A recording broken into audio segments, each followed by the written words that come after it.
Hi guys, it's Andy from mcfcfantv and welcome to the Friday Night Social. And we've got some guests on as usual. Well, Mr. Baker's here. How are you, buddy? I'm all right, thank you, mate. Yeah. I'm not enjoying this international break, if I'm honest with you. I can't stand international football, so yeah, it's a bit boring, mate. But yeah, I've had a good week. Shed transformation. Yes, I saw it. It looks very nice. That big Man City logo in there, very, very nice. What are you on tonight? Moretti? Are you on the JP? On the Moretti tonight, Andy. Nice one. That's what we like to hear. We've also over in Melbourne, Sir Alan's back. How are you, buddy? I'm a bit hungover this morning, but I'm okay. I went out last night and had a few drinkies. I ended up dancing in this bar, but there we go. But my age as well, crazy, isn't it? But there we go. So I did hear a bit of the conversation between you and Chris before you came on. You're dancing in bars with girls and things like that. My lord, ridiculous! What is going on?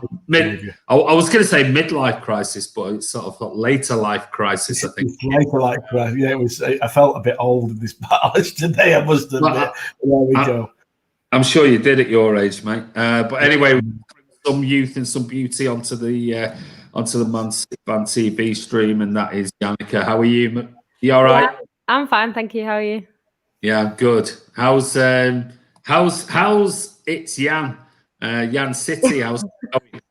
If you don't know, Yannicka's got her own stream now. So how's that going? It's all right. I do it late at night, you see, so everyone's asleep. But yeah, it's all right. It's fun. I enjoy doing it. So yeah, I've watched quite a few of them. Oh, thank you. bit of banter going on there with the guests. They're all different, aren't they? It's not like it's not a city theme. It's like we support different clubs, and it's all about all sorts of stuff. Yeah, there's a lot of United fans that I work with in it, and in the comments, it's like United fans. So I'm like going back and forth with them. I'm like, well, listen, it toughens you up, doesn't it? Because we know the type of chat that they talk anyway. So I'm sure you're used to it. But let's have a look who is in the comments tonight. Dukes is on. How are you, mate? Can't wait. Going to be a great show. Big Morgan's on. How's Andy's dog? Where is Carl? Carl? Which Carl? You mean Carl in America? Or whoever that Carl is. My dog is getting back bit by bit. Hi guys, hope your dog is better, Andy. Yes, bit by bit. Still not right, but he's getting there. Thank you for asking. Charlie says, good evening, Blues. It's that time of the week for the FNS show. All laughs around and come on City. Vinny Reid is on Evening Citizens. Barry McGowan says, hi to everyone. Hope you're all well. How's our little furry friend tonight? Hope he's feeling better. He is. Thank you, mate. He's getting there bit by bit. Charlie's on. Hashtag delicious. Hashtag haircuts. Hashtag lasagna. Hashtag Gabby one goal. Let's have it. There you go. So he's got Ross's hashtags there. I think he started the craze, hasn't he? Is that a 96 he owes Ross now for those? Or maybe a bit more. £1.16. John Grogan, evening everyone. How are you, John? Cal Doggo's on. Hi, how are you, mate? Sean says the international break is boring, especially when it's friendlies. Well, it's not friendlies at the moment, but it is boring. I'll agree with that. I'm Friday Night Social. Thank you, mate. And qualifiers, he did say. Sean Fogarty, I got Republic of Ireland. Sorry, that was me before. I need my FNS fix, says Tyrone Douglas. Glad you're with us, Tyrone. Hope you're well, mate. Sam Martin's on. Hi, how are you? Sean says, I'm a Republic of Ireland fan at Cal Doggo, but I'm half English as well. Oh, you can't have half and half, mate. Yeah, it's one or the other. You can't. It's like saying, oh, well, I'm a United fan, but I'm a City fan because I'm from Manchester. Don't work. Hi, Chris. Hashtag legend. Oh, hey up. Charlie, how are you, mate? Hey up. Look, his fans are in. 3rd of April. What's the 3rd of April? That's my birthday, Sean. 3rd of April. So keep that in your diary. I want a big card off you. Lots Face Thompson. Thanks for donation. Whatever that was. Lassiel Burzon, how are you, mate? Looking forward to another FNS. Iota Face. Hey Blues, how are you, mate? For City anyway, whatever that is. Pido Oaks is on. Hope everyone is sober tonight. Well, Alan's got a massive hangover. Chris is on the Moretti's. I let Ross down last night as well because I was supposed to go to the football with him. Yeah, and he messaged me and said, I was supposed to go to the football with him. I didn't finish work till 7 o'clock, and then I went and saw a friend of mine, and then ended up going on the piss last night, which wasn't great. Not a good idea. So I let Ross down, so I owe him apologies. Sorry, Ross. I know you're watching. There you go, Yannicka. I don't know. You just work 24 hours a day anyway, so you can't be. That's impossible. I've never known a lady to work so hard. She's always at work, or always sleeping, or always on a vlog. It's one of the three. Yeah, he can't be drunk. That's for certain. Ross is on Bonjour Blues, just about to head off to work, so you can go. So you've got you on in the car. Hashtag. He's trying to add in extra ones here. Cagoule as well. He wants paying for that one. Check Mara's interview. I'll have to check that one out. Martin's on Evening Blues. Hope you're well, Chris. On the 999 Moretti, my car is full, mate, for you. Is that a euphemism? It could be. It's Martin's. Mark Armstrong's on. Don't you just hate the international week? It's so boring. Tyrone's on. Wagwan Ross. There you go. He's giving Ross some there in Melbourne. Hola, Ross. Mate, looks like the dolls are still there at Alan's house.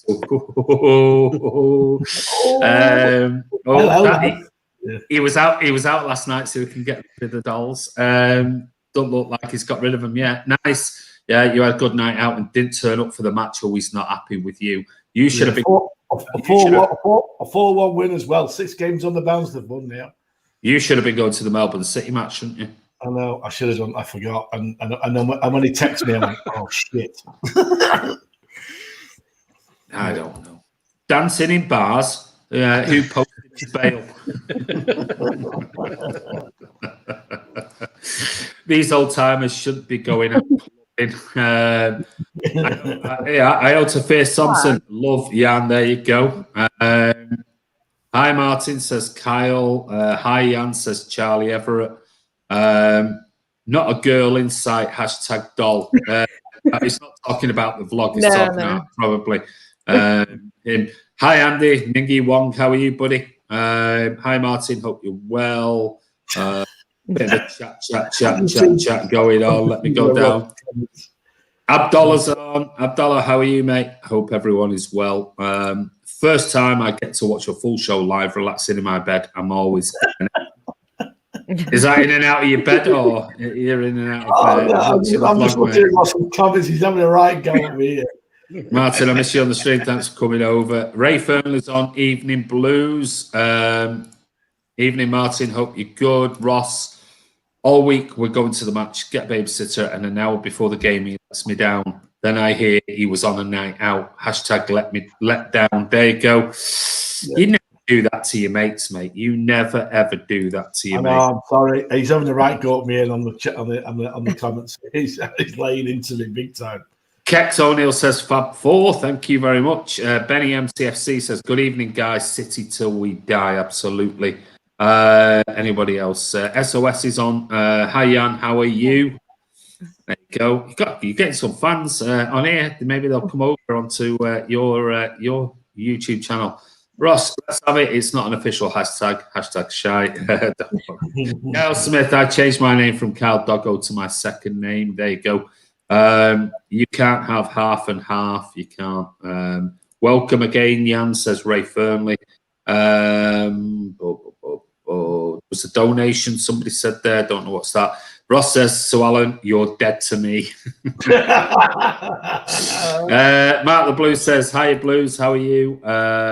Alan, you need Powerade or Gatorade, you'll feel better. There you go. Did you go out with your recruitment friends? Hashtag wanker. I did actually, yes. Yeah, you've let him down. He's not happy at all. But anyway, We've got 4 questions tonight, plus a viewer's question. First up tonight, we're going to go to Yannicka, and Yannika's got a question about Player of the Year and Young Player of the Year. So over to you, Yannicka. Yeah, I was just going to say, because I think this is probably the first season where there's quite a few Man City players that could potentially win it. Usually we're kind of in the mix, but it's only really like De Bruyne who you'd say was going to win it, or Company a few years ago. So yeah, it's nice to see. I was just thinking, what were you guys' thoughts? Because obviously Ruben Diaz is 23, so technically he's eligible for both. I do think they're probably gonna try and cop out and give the Player of the Year to Bruno, and then put the Young Player of the Year on Diaz, so they don't have to give him that. That's what I think. I was just thinking you guys' thoughts on it, because I think Foden has a genuine chance for the Young Player of the Year, and maybe Diaz. And then for the main one, I think Gundogan would be my favourite personally. And then we've also got Ruben Diaz in that category. So I just wanted to see what you guys think. Okay, interesting. What I'll do is I'll just put up on here Player of the Year. Okay, so I'll put it on here in the chat now. So if you guys in the comments want to give who you think Player of the Year, so we're talking about Premier League, not Man City's Player of the Year, Player of the Year so far as it stands now. You can get your comments in below. Before I ask the guys about, we'll deal with Young Player of the Year afterwards, and maybe the combination of the two, as you just rightly said. They do like to separate it and things like that. When you've been chatting to your United pals on YouTube, have you asked any of those what they think of the Player of the Year, and whether Bruno Fernandes has come up in that list above Ruben Diaz or any other players in the Premier League? Has anyone mentioned it?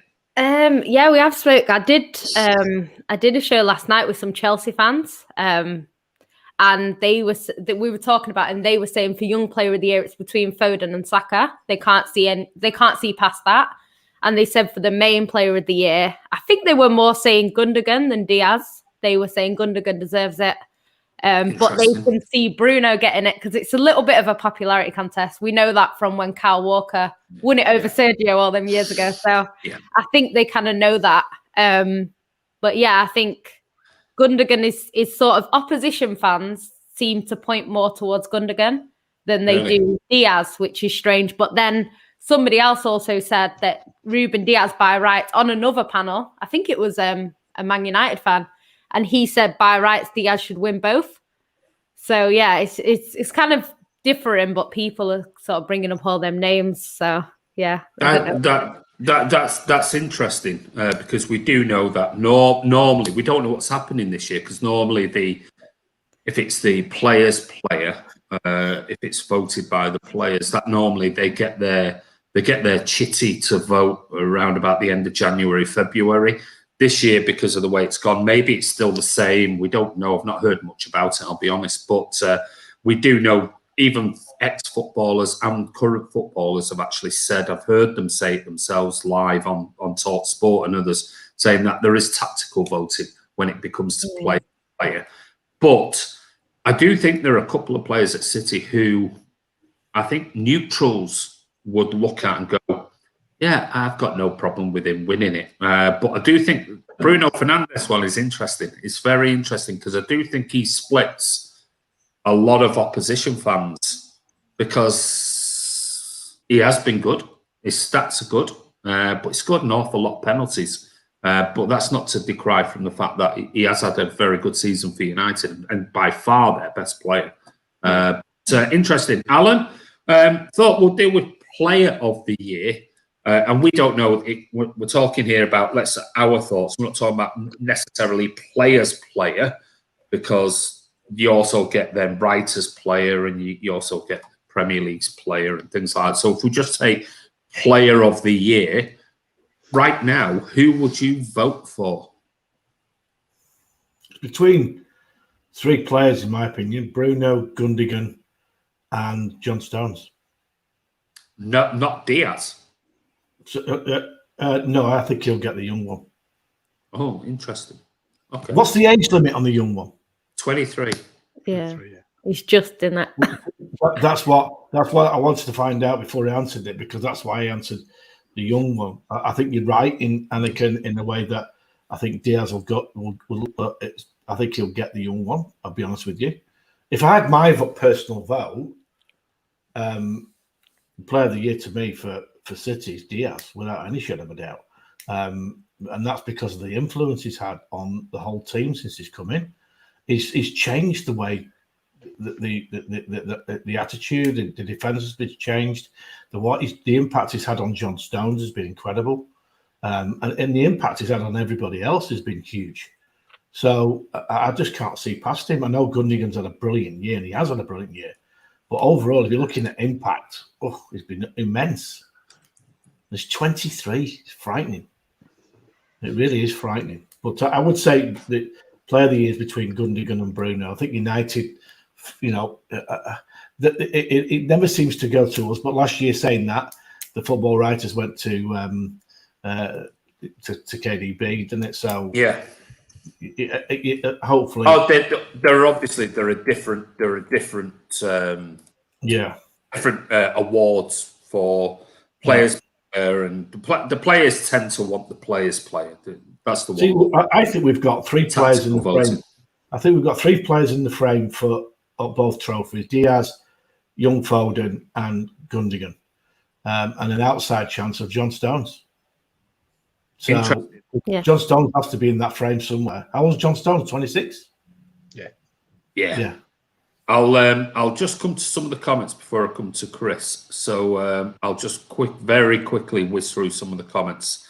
So we had Tyrone says Diaz, Charlie says Diaz, Mark Armstrong says Stones, Mark the Blue Diaz, Ryan, all good, Jan, got to be from Premier winners for Player of the Year, Diaz all day. Do you know what? The only reason why I said that is because in the last few years it's not gone that way. So it never someone does. was arguing about that, saying, "Well, if City win the league, they should win it." But I was saying, "Well, last year De Bruyne got it when we didn't win the league." So it's interesting. It never ever works that way, or it rarely works that way.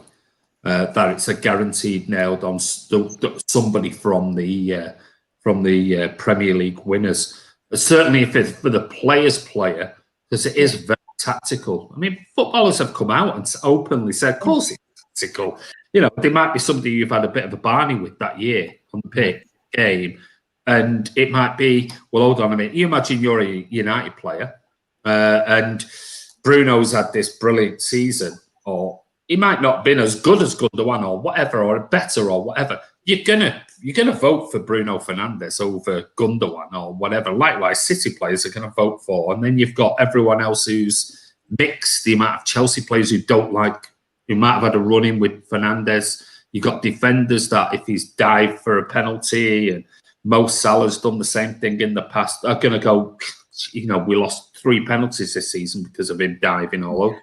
I'm not going to vote for him, even though, if I was being honest, was the best player this season. So it's all tactical, and then you've got the writers, and then you've got the Premier League one. So it is a bit of a mixed bag. I'll just go through a few more comments. Ruben Diaz, Ross, spot on, but I think it should be Misty Whippy, Diaz, and then Foden for Young.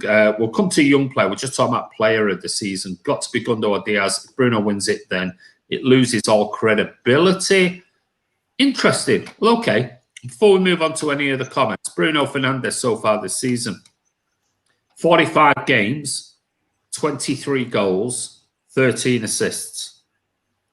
Ilkay Gundogan so far this season, 34 games, 16 goals, 3 assists.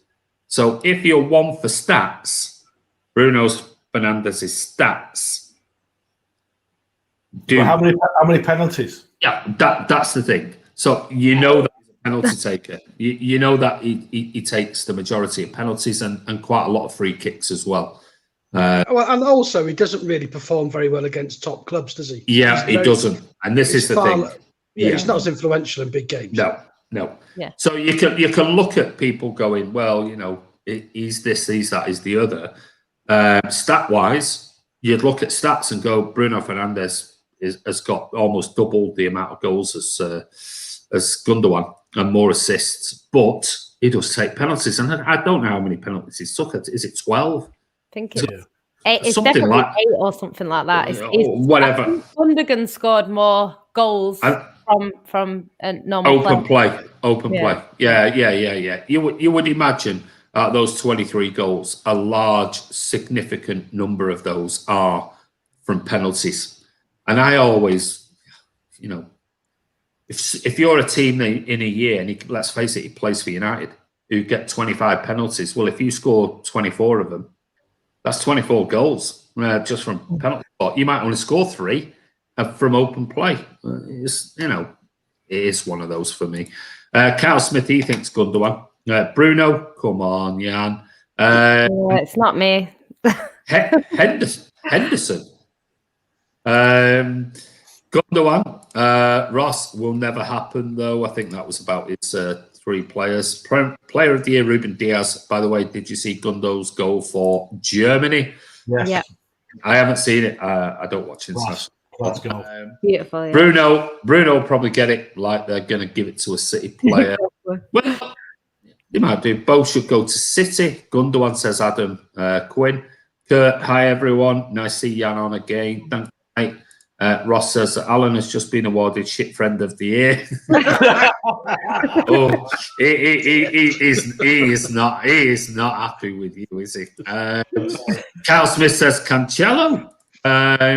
Gundogan says Mingy Wong. Ryan says Bruno not going to win an Egg Cup this season. Kyle Smith, Kyle.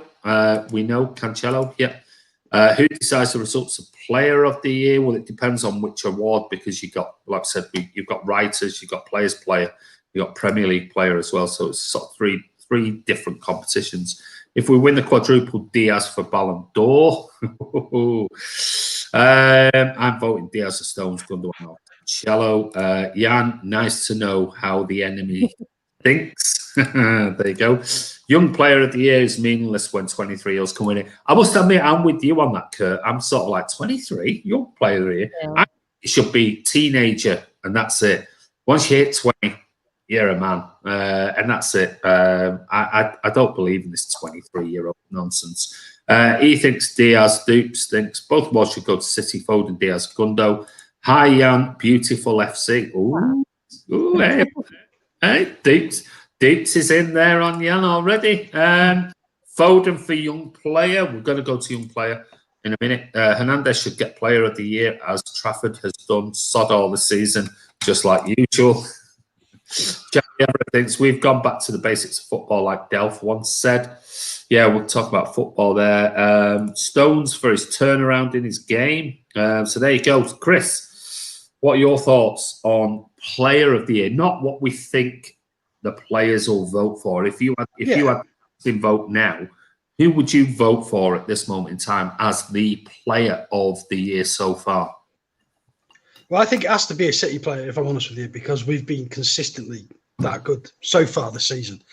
For me, Manchester City's best player this season has been John Stones. Don't think he's dropped his levels at all. I think every game he's played, he's been a 7, 8, if not a 9. Can't remember a mistake he's made. I think he's been phenomenal. I think Ruben Diaz has a great shout. He's come in, brought in a fantastic level of leadership. Done a great job.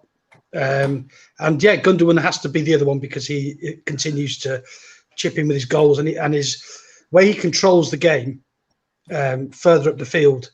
I think those 3 are the ones who've got the best chance of winning it. But for me, I think John Stones' performances have been incredibly high standard throughout. Yeah, he's been absolutely. It's been superb. There's no doubt about it. Right, okay then. So we've heard what the people in the comments have got to say. I'm going to put one name on you, and I'm writing these down because I always write down score predictions, team lineups, and I'm going to keep this. We'll see what happens at the end of the season. So, Yannicka, if you had to put your mortgage on it, who is your player of the year that is going to be voted? And this could be any of them. Writers, player. So we won't hold it that players vote one player and somebody votes something. We'll just say overall, who do you think should be Player of the Year? This is hard because you're gonna say Bruno Fernandes, aren't you? No, oh hell no! I don't even think he's that good. Yeah, I think if you watch Man United, like you don't notice he's in the game at all till he gets a goal or a penalty, honestly. But I personally would love Gundogan to win it, but I think Diaz will be the more popular vote because of his influence. So is that what you're going for? I'm going to say Gundogan, but I don't think he'll win it. If I had to bet, I'd say Diaz. No. You've got to pick one. You can't say okay. in the heart I'd say this, but if I had to bet, I'd say that. And if somebody else's money, I would say this player. And if it was, you have to pick one now, right? One. Ruben Diaz. You're going for Diaz. Yeah. Alan? What they will pick. No. What you would pick, not what they will pick, because we have no idea who they'll pick. Who, if you had the casting vote right now, who would you pick as Player of the Year so far in the Premier League this season? Gundogan. Finished at midnight tonight. Gundogan. You're going for Mr. Whippy. Mm-hmm. Chris? Barnsley Beckenbauer. You're going for John Stones. Yeah. Barnsley Beckenbauer. Yeah, it's a great word. It's hard, isn't it? It is hard. I'm gonna have to go with Alan. Yeah. So I'm going for Mr. Whippy. Yeah, if I could choose it, it'd be Gundogan. I thought you meant who I would put money on. No, yeah. Well, no, that is the same thing. If I had to put money on it now, if Gundogan continues like he is doing it for the rest of the season, I'd probably put money on him. We know it'll probably be Bruno Fernandes because the tactical voting, and we know they'll balance off the young player versus the. Now, I guarantee you, if United had a young player who was shining, right, that might be a bit different. They might have Mason Greenwood's absolutely flying high, and he's going to get young player of the year. They might give it Gundogan or Diaz or someone like that. They haven't, So, right, okay. Let's. What's Kurt say here? Sorry, lads, but if doesn't win Player of the Year, getting his number in a Mourinho side, there is no justice. Do you know what? He can get 20 goals, 20 assists this season, which has actually not been done since Henry. So, yeah, there is a shout for Harry Kane. But Kurt's good with his stats. I'll give him that. Let me just see. The problem being is that if he wins nothing, it's irrelevant. Yeah. So far, he's on 40 games, 27 goals, 16 assists. That is pretty decent. But I'm sorry, I hate to do it. But I'll come back on camera now. We've just been talking about Player of the Year there. We talked about Diaz, Ilkay, Stones, and I said Ilkay. Kurt then said, well, Kane, if he gets 20 odd, then he gets this, that, and the other. Harry Kane has got 27 goals and 16 assists. Bruno Fernandes has got 23 goals and 13 assists. And he's a midfielder. He's not a striker. Harry Kane takes penalties. Harry Kane takes free kicks. So Bruno Fernandes has been having stat-wise.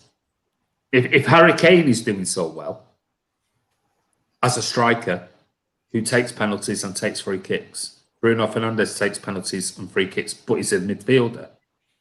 For me, Bruno Fernandes is having a better season than Harry Kane. I hate to say that. I really do. Harry Kane should get a trophy for dodging yellow cards, if anything. He should just. He's one of the most dirtiest players I've ever seen. He's frightening. Murder. Oh, if you see it, and I hate to bring it up, but you see it all over social media. White England captain, blah blah blah. If this was anybody else, it'd be a yellow or a red all day long. He's just a golden boy at the moment. And some of those tackles. I mean, that tackle that he made Arsenal. Yeah, and that and the penalty. Come on, Yeah, God, it's the way he got up, and started celebrating. He was, yes, I've got a penalty. Thinking, how embarrassing is that? And yet you see a young 20-year-old lad like Phil Foden getting wiped out, and then the last game should have gone down and got another penalty, but he didn't, stayed on his feet. It's embarrassing. It's absolutely embarrassing. So, but would we like it at City and get penalties and things? Of course you would. But anyway, let's move on to Young Player of the Year. Right, so I'll put this one up, and this is Young Player of the Year.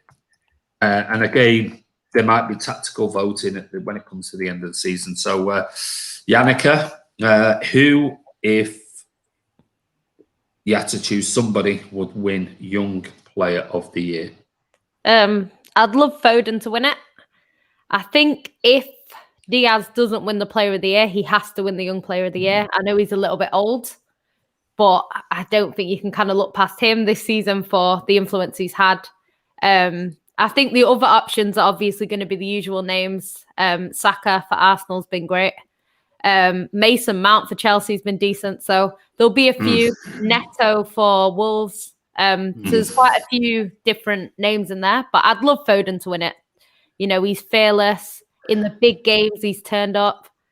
You know, every sort of, I know it's only Premier League, but every competition he's there, he's scoring. So I would love Phil Foden. He would be my vote to win it, really. If you look at, I'll be surprised if somebody else, if we forget the 23 age bracket, I'd be surprised if there's any youngsters. And when we talk about youngsters, I'm talking about the youngsters. I'm not talking about 22, 23-year-olds. But Phil Foden so far this season, 37 games, 11 goals, 9 assists. Now, unless anyone can tell me differently, maybe the likes of a Mount and others have got a better goal difference to him. Thinking whether what's Dominic Calvert-Lewin got? I think he's got 13 goals or something. But I think when they compared Saka, Foden, and Neto a few months ago, I don't think it's recent, Foden actually had the better stats in that sort of out of them three. Well, certainly if you look at Calvert-Lewin, Foden as a midfielder, he's got 11 and 9 assists. Calvert-Lewin's got 19 and only 4 assists. And you're talking about Saka. Yeah, I think Saka, he's had a decent season. I think he's played a few more games than Foden. I'd be surprised if he's got anywhere near the goals and assists of Phil Foden, though. Phil Foden's played 37 games. Bukayo Saka has played 35, so 2 less. Yeah. And he's got 6 goals and 7 assists. Foden's got 11 how many games, assists. How many games has he started? Well, if you look at the minutes on Phil Foden, 2,523. Saka's got 2,788. So Saka's got 200 minutes more. Yeah. And has scored 5 less than Foden. Yeah. And has got 2 assists less than Foden. And Foden's had 200 minutes less game. Didn't Foden? I think Foden only started two games before the end of November as well. Yeah, didn't start the season very well. So Foden starts himself, but it's interesting. I don't watch international football. Can't stand the young Sam Allardyce as the manager of England, so I don't watch it. But did Saka? Andy. Don't upset Kurt. Don't upset Kurt. You know what he feels about Sam. Yeah, I'm not bothered about Sam Allardyce. So it's the young Sam Allardyce in charge of England I'm worried about. Did Saka play last night for England? Don't think so. I'm not sure. You know, I didn't watch it. Okay. You would have to look at Saka versus Foden if those are the two sort of main young ones with and everyone else. You're looking at Saka versus Foden. Yeah. Gareth Southgate will put Foden over Saka, I think, every day of the week. Yeah. Every single day of the week. And I think that shows you the levels that they're on. I think Foden's 2 steps ahead of where Saka is. Saka's an exciting young kid, but I think Foden's levels are significantly higher than Saka's, in my opinion. But he's injured, Saka. He was injured, was he? Yeah. Was it? Okay. So, Yannicka, who was yours? If you had to put your money on it now, forget the Diaz being 23. If it had to be a young player, Phil Foden. I think he deserves it. All right, Alan, over to you. Give you your thoughts on young player, and let's try and get rid of this 23-year-old Diaz thing, because it's nonsense. The thing is, mate, I think it's between Diaz and Foden. We can dress it up about the 23-year-old, but it's going to be between Diaz and Foden. Yeah, I know that. Yeah, but I'm saying, and it if Diaz gets the main award, then young Foden's going to get the young award. I'll be honest. But then we're back to tactical voting, aren't we, and things like that. Exactly. Like Yannicka said, they'll probably choose one over the other. Yeah, if you're asking me and you're counting Diaz in it, I'd give it Diaz all day long. But no, I'm not counting Diaz in it. Right, no. So it's got to be young Foden. And don't forget, he didn't start first team games till the end of November. No, yeah, I agree. So he's not had a full season. No, I agree. In that first team, and he's done well. Don't get me wrong, he's done really well. But if you're counting it as all season, I'd pick Mason Greenwood. Oh my God, Alan's picked Mason Greenwood. No. You heard him there, didn't you, Chris? He said Mason Greenwood. Ross Evans without the grey hair. There we go. No, it's. Yeah, we can't honestly say Ruben Diaz is a youngster, 23. He is a youngster, mate. In this day and age, in football, come on. He's 23.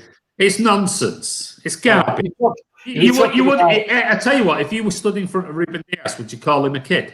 No. He looks more. He looks more of a man than I do. Yeah, I call him the killer in chief because he is. You look at Foden and Saka between those two, but Foden obviously biased. Okay, so I'll go Saka and Foden for you. Yeah. I agree with that. I'm just trying to dismiss this whole 23-year-old because I don't believe. We know that's the rules, but it is garbage. It's not. Mate, but just think, he's 23. Fantastic. No, brilliant. I know, amazing, absolutely incredible. I think he's a phenomenal player. Let me just quickly go before I come to Chris. Let me just quickly see what we got. I forgot where we are here. We've got loads here. We've got Diaz from Tuts Christ. We've got Foden from Mark. Take the pens, free kick goes out. How many has Fernandez scored? Charlie says Diaz. Ryan says Phil Foden all day or Diaz. The Blue says Diaz. Dukes says Diaz, but Foden if we're talking young. He thinks he's Mickey Flanagan, him, doesn't he? Going in. Man City just win everything, says Mark Boland. Well, let's hope so this year. Pedro Neto, another one is that boy is sick, says Tyrone. Diaz says Mingy Wong. Kurt says Saka has been more important for Arsenal more than Foden's been for City, if we're being honest. Close battle, but importance to team makes a difference. Yeah, it's a fair shout. Jonathan Kakuza says Diaz. Ferran Torres. Hey, listen, we like Ferran, but come on. Ryan says, forget about Saka, Jan. Good one. Carries Arsenal. Kenny says Tierney is 23, so must be in or the young player of the year. I think Tierney is a decent young kid, but again, we're talking here. I'm taking executive decision on this. We're Man City Fan TV are not including 23-year-olds. It's garbage. It's absolute nonsense. Ollie Watkins is young for Villa, isn't he? He is. I think he scored last night, didn't he? Did he? Scored last night, Ollie Watkins. For Torres, says Jonathan. Ross just pulled over to comment. Totally disagree with everything Alan has said. You guys are great. Get some work done. Get some coffee shops done. You are in big trouble off him. If I'm right, I think Sterling won it when he was 24, not young player. And I think Sane won it, didn't he? Sane, I think, won it, didn't it? It was on Sky Sports, Andy, Saka versus Neto versus Foden. Yeah. It wouldn't surprise me. Wouldn't surprise me. Kurt, why should it go to an Arsenal player when they won't finish in the top 4? That's Fair point. Yeah, he's a good player. That's even more to my point, Stephen. There you go. Young Sam Allardyce. He's injured, Andy. Yeah, thank you. Sorry, I'm catching up with your comments. We're drawn to the side, mate, with Rashford. Saka did not play as an injury. Yeah, injuries. Sorry, I'm jumping on. Standard 442 says Marcus Rashford might get Young Player of the Year due to his charity work outside of football, and his stats are semi-decent. Interesting. Okay. I think he'll get the writers one because they. I agree. And I think he will definitely, regardless of whether Foden wins 4 trophies this year, I think Marcus Rashford will get the writers player of the year. Marcus Rashford has played 45 games. 18 goals, 12 assists. So he's had a decent season so far. He's played 3,324 minutes. So he's had a lot of games, a lot of game time. But I mean, listen, for a young kid, they are good stats. He's 23, but 18 goals, 12 assists. I think many teams, and let's face it, he's not a natural striker playing in a natural striker's role. 18 and 12 is decent stats.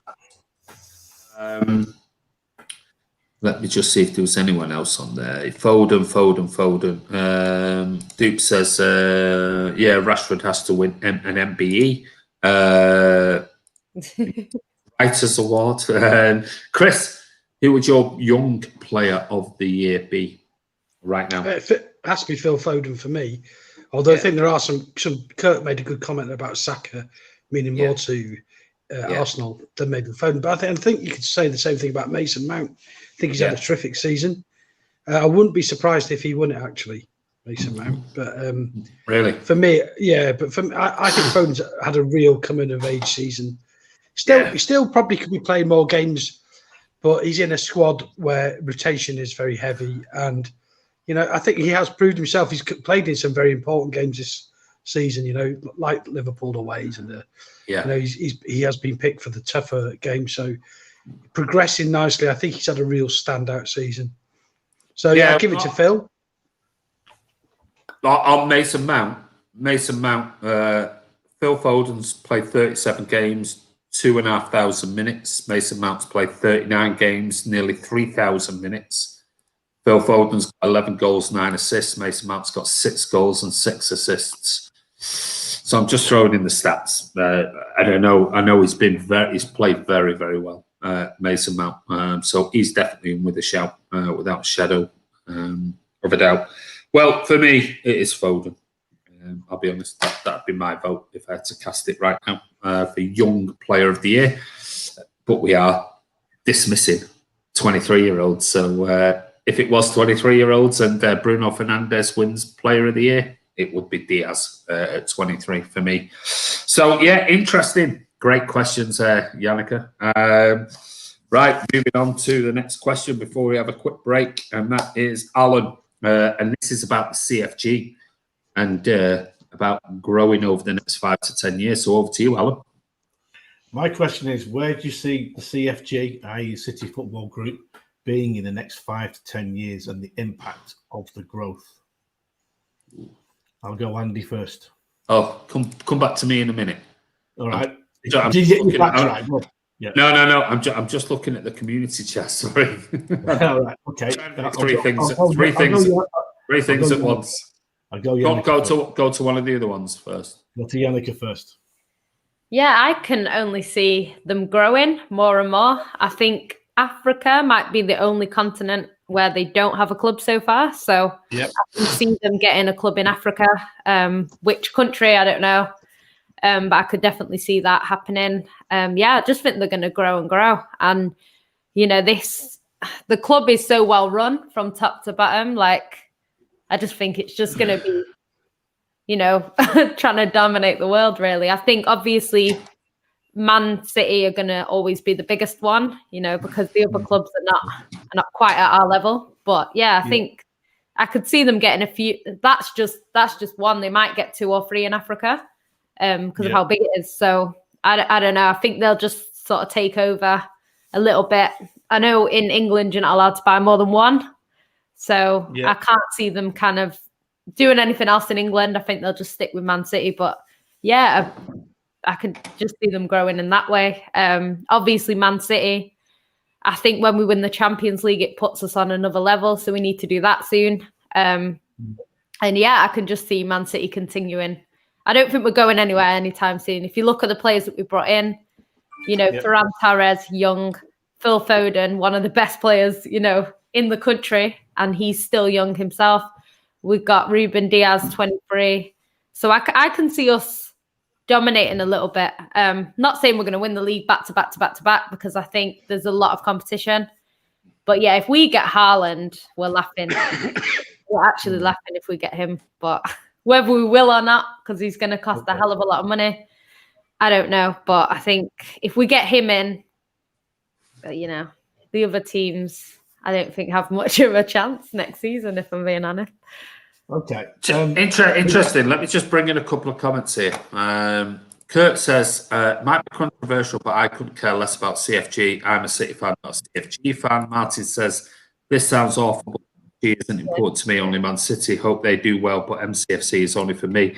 I think you're massively missing the point, you two guys. I'll be honest with you, because the CFG is going to be a huge part in the future of Man City Football Club, not the CFG, because let's face it, where do 70% of the young kids that we buy go and play their football?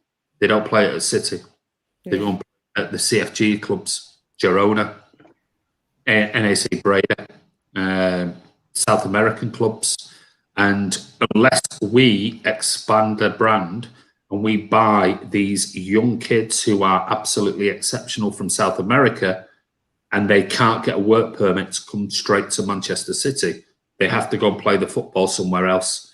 And why not let them play at that club or a feeder club around the world, see what they're like, move them from South American club or an Australian club, let's call it Melbourne City or wherever, into then Europe, transition then into the UK, especially with this whole work permit now thing. That'll be interesting what happens in the future. So I only care about Man City and what the results are. From a results point of view, I only care about that. But I do think the CFG is a massive, massive thing for the future of Manchester City, because we can't just bring in people on work permits and all that type of stuff unless now we're out of Europe.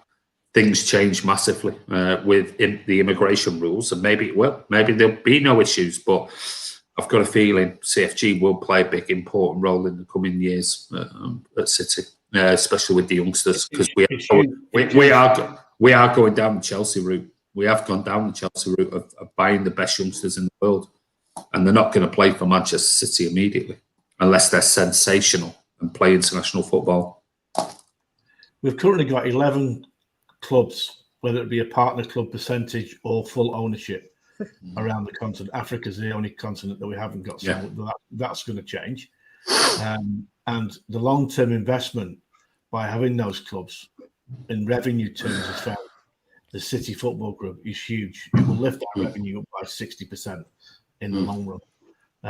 So you have to think about that, especially when you're looking at the club's future money-wise. And what we can and can't afford and bringing in, it's got to be thought as a huge investment and long-term vision for the club, as well as players. Because the money that Man City, as far as revenue concerned, don't think about it as just Manchester City now. It's a City Football Group. What in total their revenue is. They've invested in teams like Melbourne City and New York. Well, you only have to look at one of the biggest growing markets for football in the world. It's Mumbai. You look at India. You know, if that was to kick off, it'll never be as big as cricket. But if that was to kick off, you know, the sponsorship, not the sponsorship for the Mumbai City, but the sponsorship that can be brought into Manchester City. Absolutely. From India and from China and Japan, all of these countries. Because let's face it, United have just signed this massive deal, haven't they? Deal. And you don't know whether Etihad are going to sponsor the shirt in the long term, and whether City will be able to. They might do with the new FFP rules in the future in 2022. They might be able to ask for 400 million or 500 million, whatever. But if you've got outside influence from these countries where your club brand is huge, you could get a massive. You've just said the nail on the head. The reason why they were doing this is to spread the brand around the world. You know, City are a growing football club. They haven't got the name of Liverpool, Man United, and Juventus, and Barcelona and Madrid, so they have to do it another way, and they're doing it in a very smart way. And all of it will help. Legal way. In a legal way, yeah. For now. For now, For now, and we'll see what happens with the FFP. We'll talk about that in a bit. Well, I'm pretty sure that's going to be part of it. I think FFP you can only own one football club, and I think that will be part of it. That'd be interesting. It'd be interesting because that will be a really interesting point, that, Chris, because I think that will be certainly one that will be on the board for discussion, because one of the things with FFP and the new rule changes is that they're going to become less independent, more allegedly inclusive, where any rule changes and things will be discussed between clubs. Oh, I wonder who brought proposed that particular. It wasn't Agnelli from Juventus, was it? It was. So it'll be interesting. That will be interesting. But I'd be very surprised if they could take those clubs away from City now. You can't. You know what City will do? They'll wrap them up in court, left, right, and centre. Yeah, they possibly, but I kind of get where Kurt and Martin are coming from. I can't get excited about any of the other football clubs in the CFG. I know it plays. Yeah, I don't think anybody is saying getting excited about Mumbai City or Melbourne City or whoever. But the point is that if we want generate massive income into Manchester City, sponsorships and advertising and things like that, the fact that we have a worldwide spread, because like Alan said, he's absolutely spot on. We have nowhere near the reach of Arsenal, Chelsea, Liverpool, United. Nowhere near. It will take us 20, 30 years to get anywhere near that. The only other way to do it is be smart and put in clubs in different countries, generate that identity. That will generate investment back into Manchester City, not the CFG. But this is the brainchild of Ferran Soriano. He wanted to do it in Barcelona. Yeah. Wanted to do it in Barcelona, but they didn't want to do it. So he was allowed to do it at City. So, you know, it's been a great thing in that respect. Like I've said, I don't look out for results for any of the teams. You know, I don't think anyone does, mate. I don't think anyone. No, does. I don't. I don't look at New York. I don't look at New York or Mumbai. Yeah. But I will say one thing. When I was sat here in Melbourne, when I first emigrated over here, and when Man City bought Melbourne Heart, which it was then, to change it to Melbourne City, the front pages of every single paper in Melbourne were pictures of Aguero giving it this one, and they put it in Manchester City by heart on both pages, front and back of every single paper here. I was jumping up and down in my living room. I was so proud. It was untrue.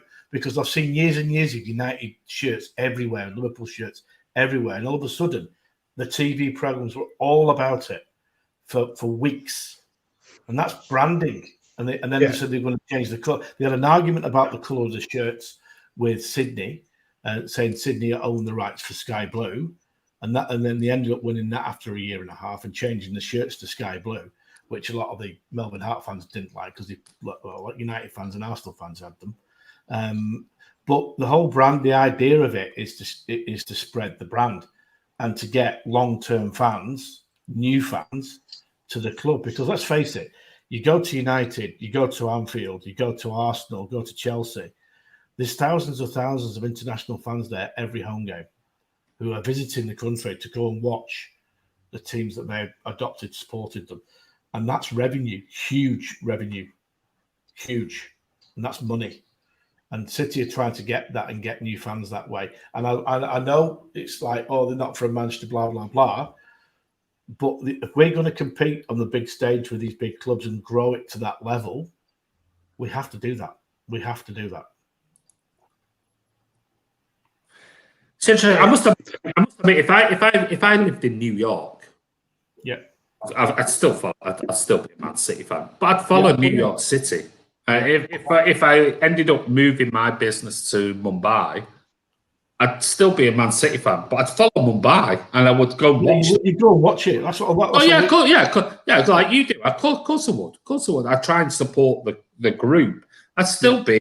Everything would be about Man City. That'd be my own. Absolutely. And I must admit, I don't know what the score was for New York City FC or Melbourne. I don't follow it. I don't even follow it. England football. So why would I follow what the CFG teams are doing? I don't really follow that, I must admit. But in the bigger scheme of things, I think it is going to be very important if we want to, like we did when we bought the club, accelerate the spending and accelerate to get us into that top four. Well, people don't tend to the door closed.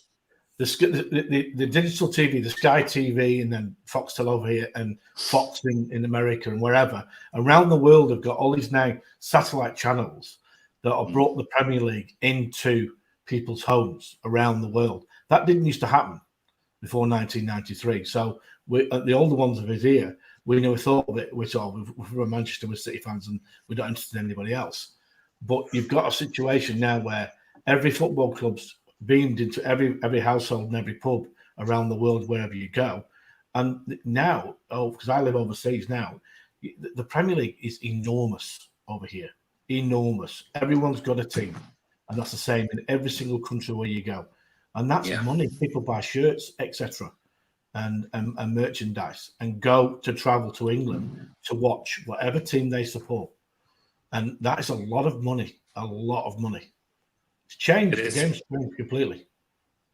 It is.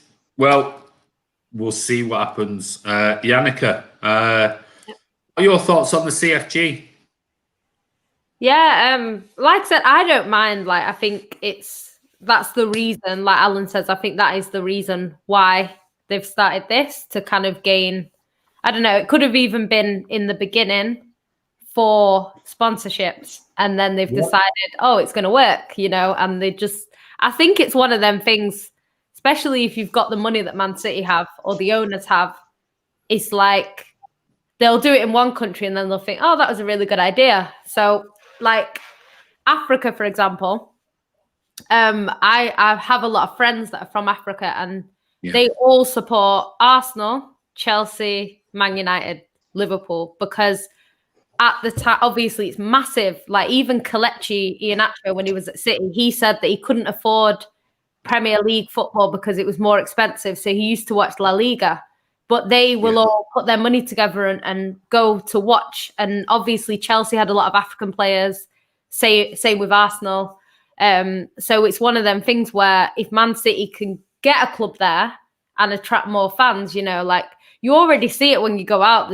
There's loads of kids that support Man City, around the country. Whereas before, like I remember, because I live in London, I remember like people used to be like, oh yeah, they used to call me Man City because I was the only City fan, so things like that. It's just not the case anymore. Like there's not loads of City fans everywhere, but these kids growing up, if you're sort of 15 now, you see Man City be good for most of your life.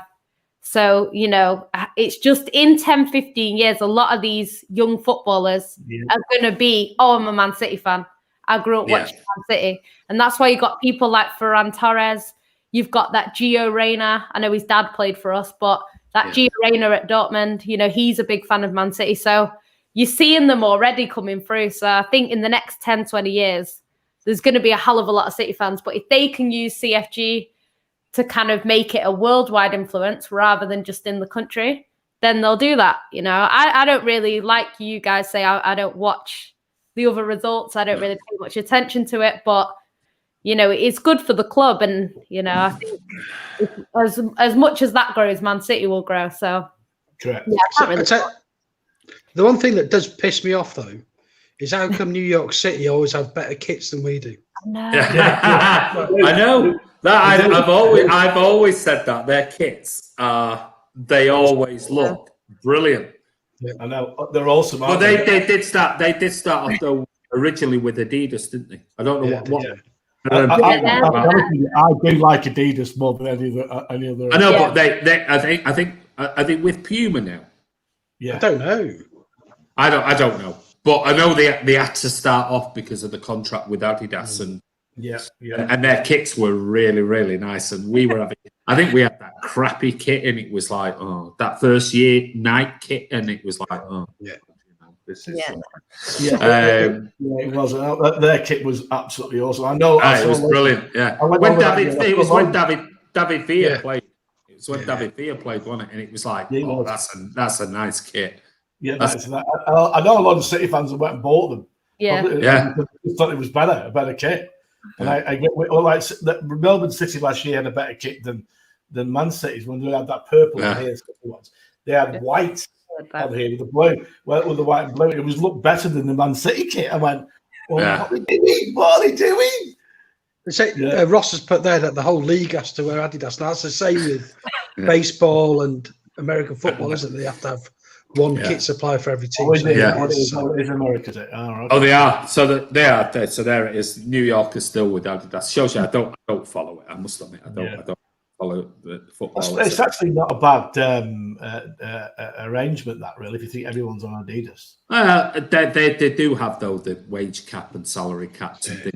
America, but they're enormous. They're enormous as well, though. Yeah.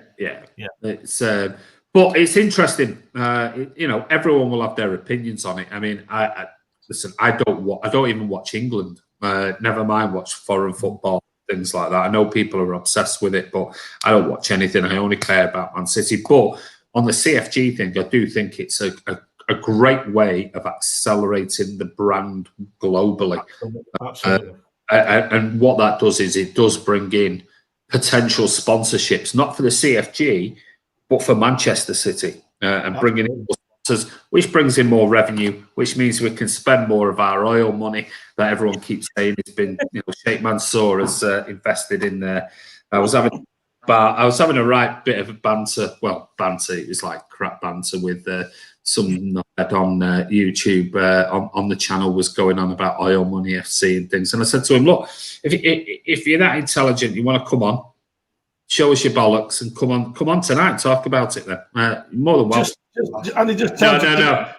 Didn't want to do that. He wanted to stay behind his keyboard. I think he was called Beards and Banter. He was called. Yeah, just tell keep filling the car up with petrol. I know. They like to do a lot of that, and But when you say, "Well, just come on and debate it," then they're happy to debate it. No, I don't want to do that. But anyway, it's going to be interesting where we are in 5-10 years. How many more clubs? I do agree, Jan. Obviously, we've got the Ghanaian Citizens and another Man City supporters club out there. So maybe that's the next venture, and then next it'll be Antarctica. We'll have Antarctica FC. We'll have the North Pole FC. We'll have all sorts. We're just taking over the world. But I guess when the oil money runs out, we'll have to invest in other areas. So, maybe Elon Musk and SpaceX and that will become our new sponsors. But anyway, what we're going to do is going to have a quick 5-minute break, and we're going to come back, and we've got Chris is going to talk about the news that came out this week, which is about City and the new rail seats that are coming in for the 21-22 season. I'm going to ask your thoughts. Any pros and cons, or is it all pros? I don't know. We'll wait and see. But we'll be back. Don't go anywhere. We'll be back in a few minutes' time. So we will see you shortly.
Hi guys, welcome back to Man City Fan TV.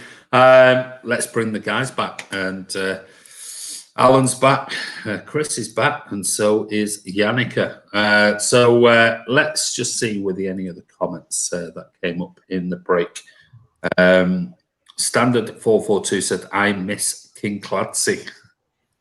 My God, you're going back a long time there, mate.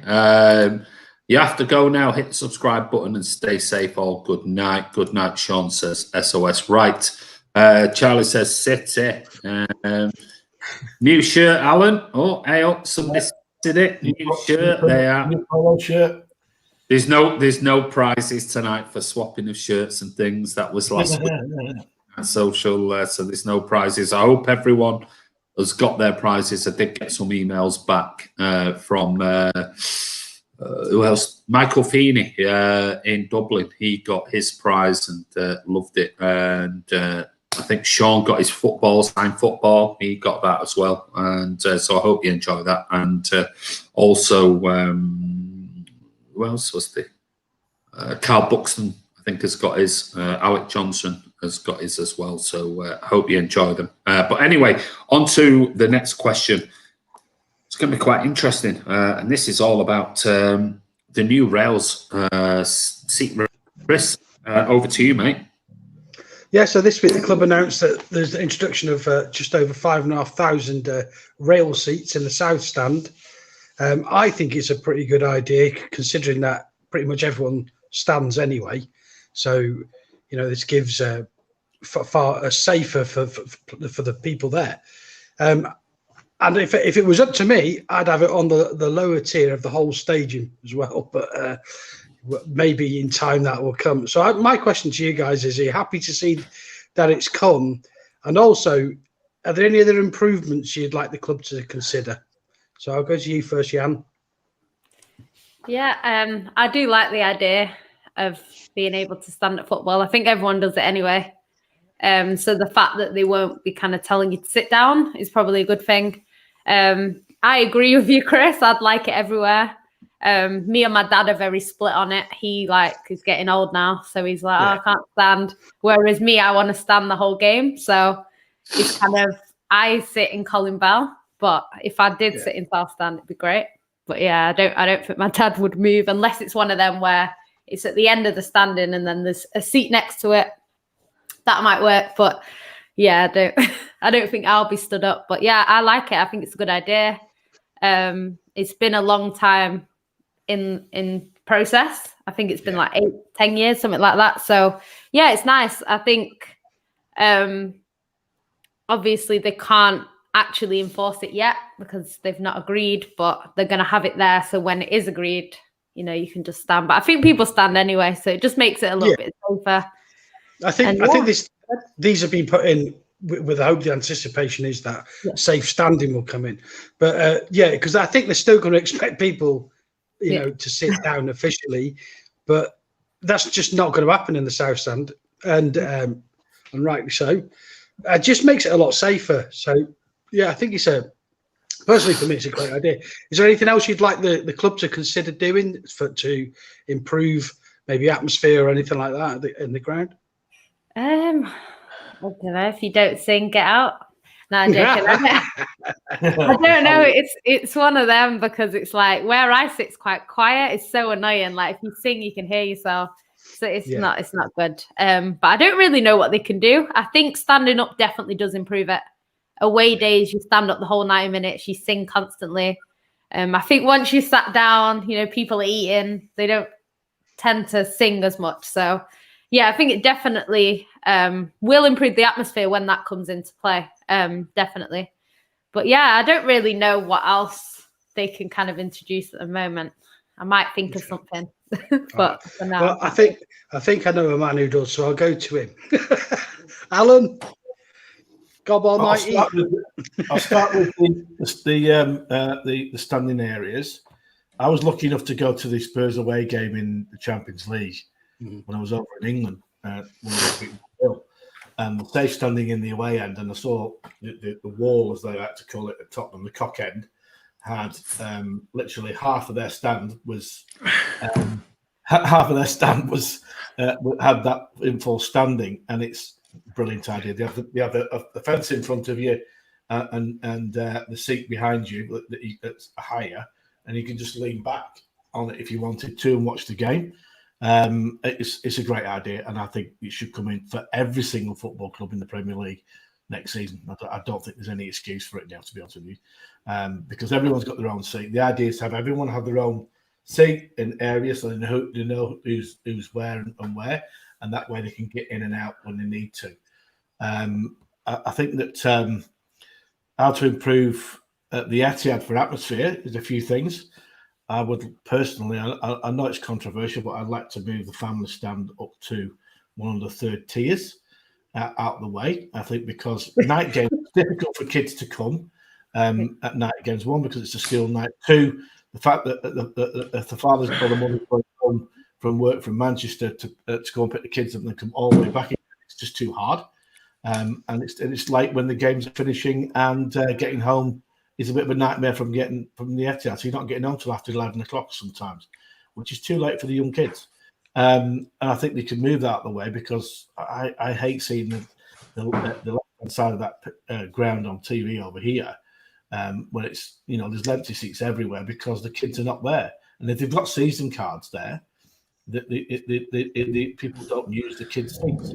So it's very frustrating when you see that. I'd move that out of the way, so one, the TV can't see it, and two, I'd move the away fans towards the Collar Bell stand on the other side, to join up the Kipaks, as I still call it, and the City fans, to get them singing more. I think that would improve. There's a spin-off on the tickets not being sold. I think selling tickets on the same day would help as well. And at the moment, the club doesn't allow tickets to be sold on the day of a game. And I think that's absolute madness, because there's always spare seats knocking around. People can wake up on a Saturday morning and think, hang on, I'm going to watch the match because I'm not working today. I'll take my kid and go. Now you're not allowed to do that on the same day of a match, which I think is absolutely pathetic. And that needs to be changed by the operations department. It really does.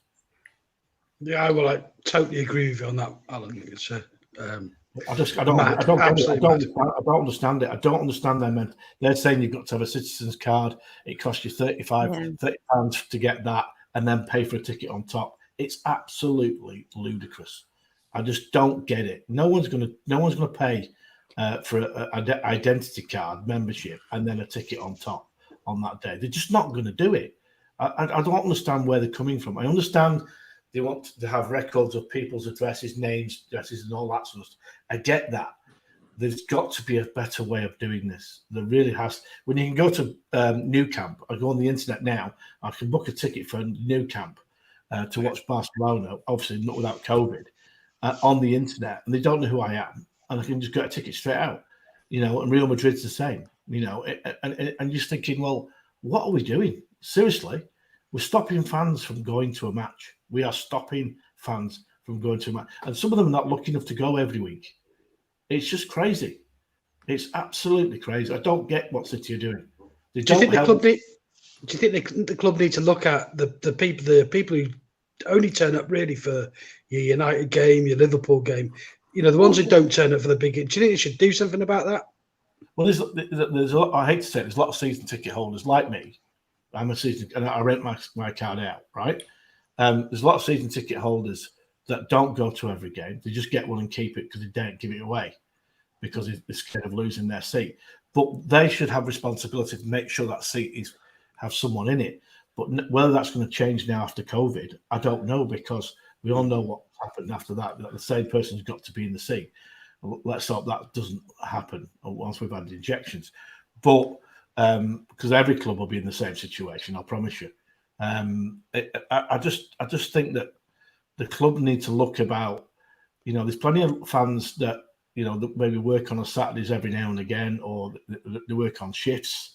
They can't go every game, and they must have the opportunity to be able to pick up the phone or go on the internet and book a ticket in an area at City to go and watch a game on when they can. All right, they can't always do it, and you've got to have that facility for fans. And at the moment, it's been blocked because of silly, stupid rules that it's all to do with identity, and it's ridiculous, absolutely ridiculous. And there's no flexibility. The problem is there's no flexibility. What about these people, Alan? Yeah, those who buy a ticket and then don't turn up. Hashtag let down. Ross. Yeah, I know. I went to, sorry, Ross. I know. I know you were crying without me, but there we go. You know, I'm sure you enjoyed it. We won 4-1. But yeah, you know what I'm saying. There are people and families that can't go every week, and with all due respect, that's how we get our new fans. It really is sometimes, and it's a real shame. You can't buy tickets on the day. Ridiculous. I used to turn to and get a ticket on the day. You know what is going on? Seriously. No, I completely agree on that point. I think that is just madness, mate. You see half them seats being taken up. You would get half them seats taken up that people don't go. You really would. Well, and if you said to somebody, you know, if you're going to buy a ticket on the day, you got to pay for it on a credit card or a debit card or something like that. That's got all the information you need to know about that person on that. You know, if you're worried about security aspect of it, yeah, it's bonkers. I think it's a lot to do with the ticket office is right next to the bit where the stand is. I think if you built one, I hate to say this and use the Rags as an example, if you had a ticket office away from the actual stadium itself, like across the car park somewhere where people can go queue up and it's not in the way of everybody, and they can go and get tickets, that would be a smart idea on the day, and then they just walk to the ground. It is brainless that they've got the ticket office right next to where bands are playing. You know, however the decibels are playing. It's ridiculous. You ever stand there trying to talk to one of the people behind it? It's just unbelievable. It's like, what? The little boxes don't work. The little speaker things don't work. It's just like, this is mental. I mean, it's just, honestly, like you say, move it somewhere. At least one that the actual systems work, but where you can actually hear what's being said, because it drives some fans mad. That I've seen some real temper tantrums there. Yeah. Andy, what's your thoughts on all that? On what? Well, on the rail seating and I think rail seating is inevitable. Isn't it? I think it's been a long time. I think it's looking at it. It goes back, you know, as we know, it goes back to the whole Taylor report because of the Hillsborough disaster. So that's been. I think it's overdue for it to be reviewed. And I think the last standing area was in the Kippax back in 93, 94. And there was 18,500, I think, there or thereabouts in there. I think it's overdue. And I think it's took such a long time for the government, and I understand what you're both saying, and I understand there about having off-site or an off-site-ish area to buy tickets, because I agree, if you go around to buy a ticket or collect tickets on the day and things like that, right behind the back of that bloody City Live Square thing, it's an absolute nightmare. It is a nightmare because they can't hear a word you're saying. You can't hear what they're saying, and it's just like you spend 5 minutes going, what? What is it? And it's like that, and you're going, it's moronic. And then everyone else is getting pissed off behind you in the queue if you're collecting tickets. I think it's inevitable. It has to come in. I think there's going to be 5,300 or something like that seats in the South Stand. I'll be honest with you. Most of the South Stand, to where I go, most of the South Stand stand up anyway. There are sections that do sit down. My only. I'd like to see how it actually works for those who are in the South Stand level 1 who do sit down because of their age and because of everything else. Now, they can be offered better seats somewhere else and that type of thing, only because I did read something. Let me just see if I can find it. I can't remember. Let's just see if I can. It's going back to 2016. And I think it was the City Matters group or the 1894 group or something mentioned something back then about safe standing and about things like that. And they said the bottom line is that safe standing makes it safer for people who wish to stand. And many of us have stood continuously throughout the era of all-seater stadiums. And I think that's absolutely true. It's all about offering a choice. Those people who wish to sit down can do so without having their view or their enjoyment of the game affected by people who rightly still wish to stand. Now, I don't get that. So if I'm somebody who's elderly, I've had my season ticket in that area in the South Stand for forever, and I can't physically stand up all game, and I have to sit down. How is safe standing going to help me in that area if people all want to stand up in front of me and I want to sit down? That's not going anyway, Andy. No. I understand that. That's what I'm saying. Most of the South Stand in various areas, 1, 2, or 3.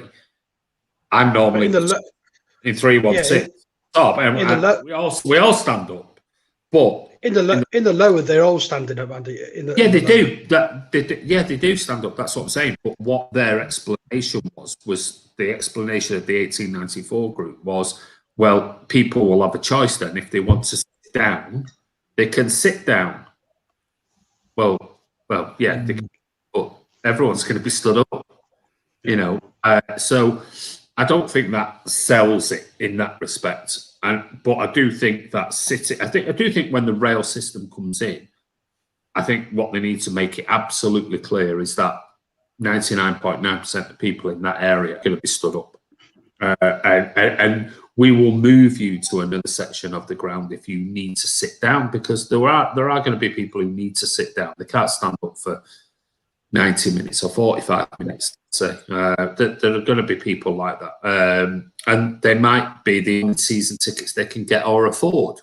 So let's face it, I think lower stand level 1 are one of the cheapest tickets in the ground in the South Stand. So there are other areas of the ground they can move those people to. But I do agree. I think it's a massive thing. I really do. I'd like to see it at both ends of the stadium. I would. When you talked about improvements, I would like to see, for me, away fans in the lower level North Stand. I'd like to see fans at both ends of the stadium, rather than being right next to where they are now, 316 and to the side. I'd like them at the opposite end, because what I think that will do is encouraging fans that are around the North Stand.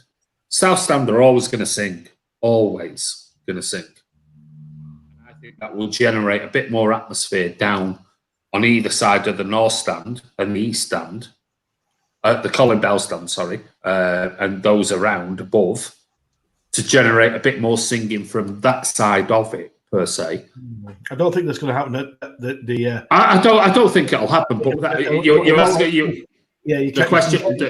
Yeah, the thing is with that, the police look at it. How can they get the away fans out quicker and segregated away from the home fans, and where it is right now? Well, hold on a second. Where do the fans come into the stadium now? Where do the away fans come into the stadium now? I'm right next to them when I walk in. Yeah. There's only a little shitty barrier that goes from 316. Yeah, it's down to the police. That's what they look at. It's like 3 sections, and they walk in. I can walk right round to where they go. My away fans as well. Well, I can only not get in when it comes to the barrier about 100 yards away from the actual entrance area. I can walk all the way round and walk in to where the barrier is. So I mean, you can walk in to that area and mix with the fans. You can mix with them outside.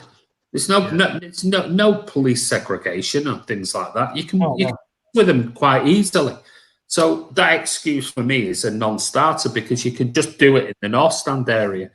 Let's face it, last season or the season before, I filmed all the Newcastle fans who came in on buses into the blue car park at the bottom of Joe Mercer Way. And they all took Joe Mercer Way, about 200-300 of them.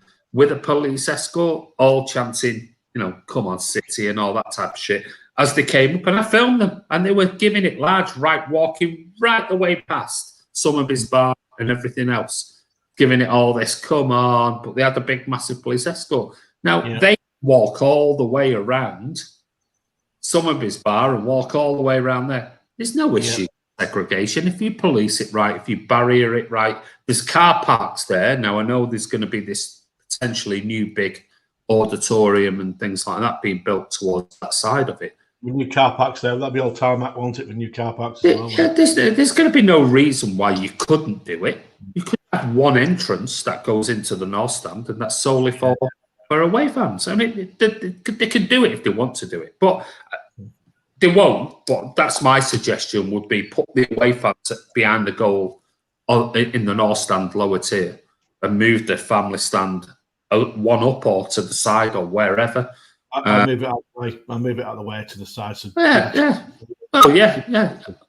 To be fair, if you're gonna have the away fans behind the North Stand in the lower tier, have the kids up there. They're not going to be throwing shit at all the lower fans, are they?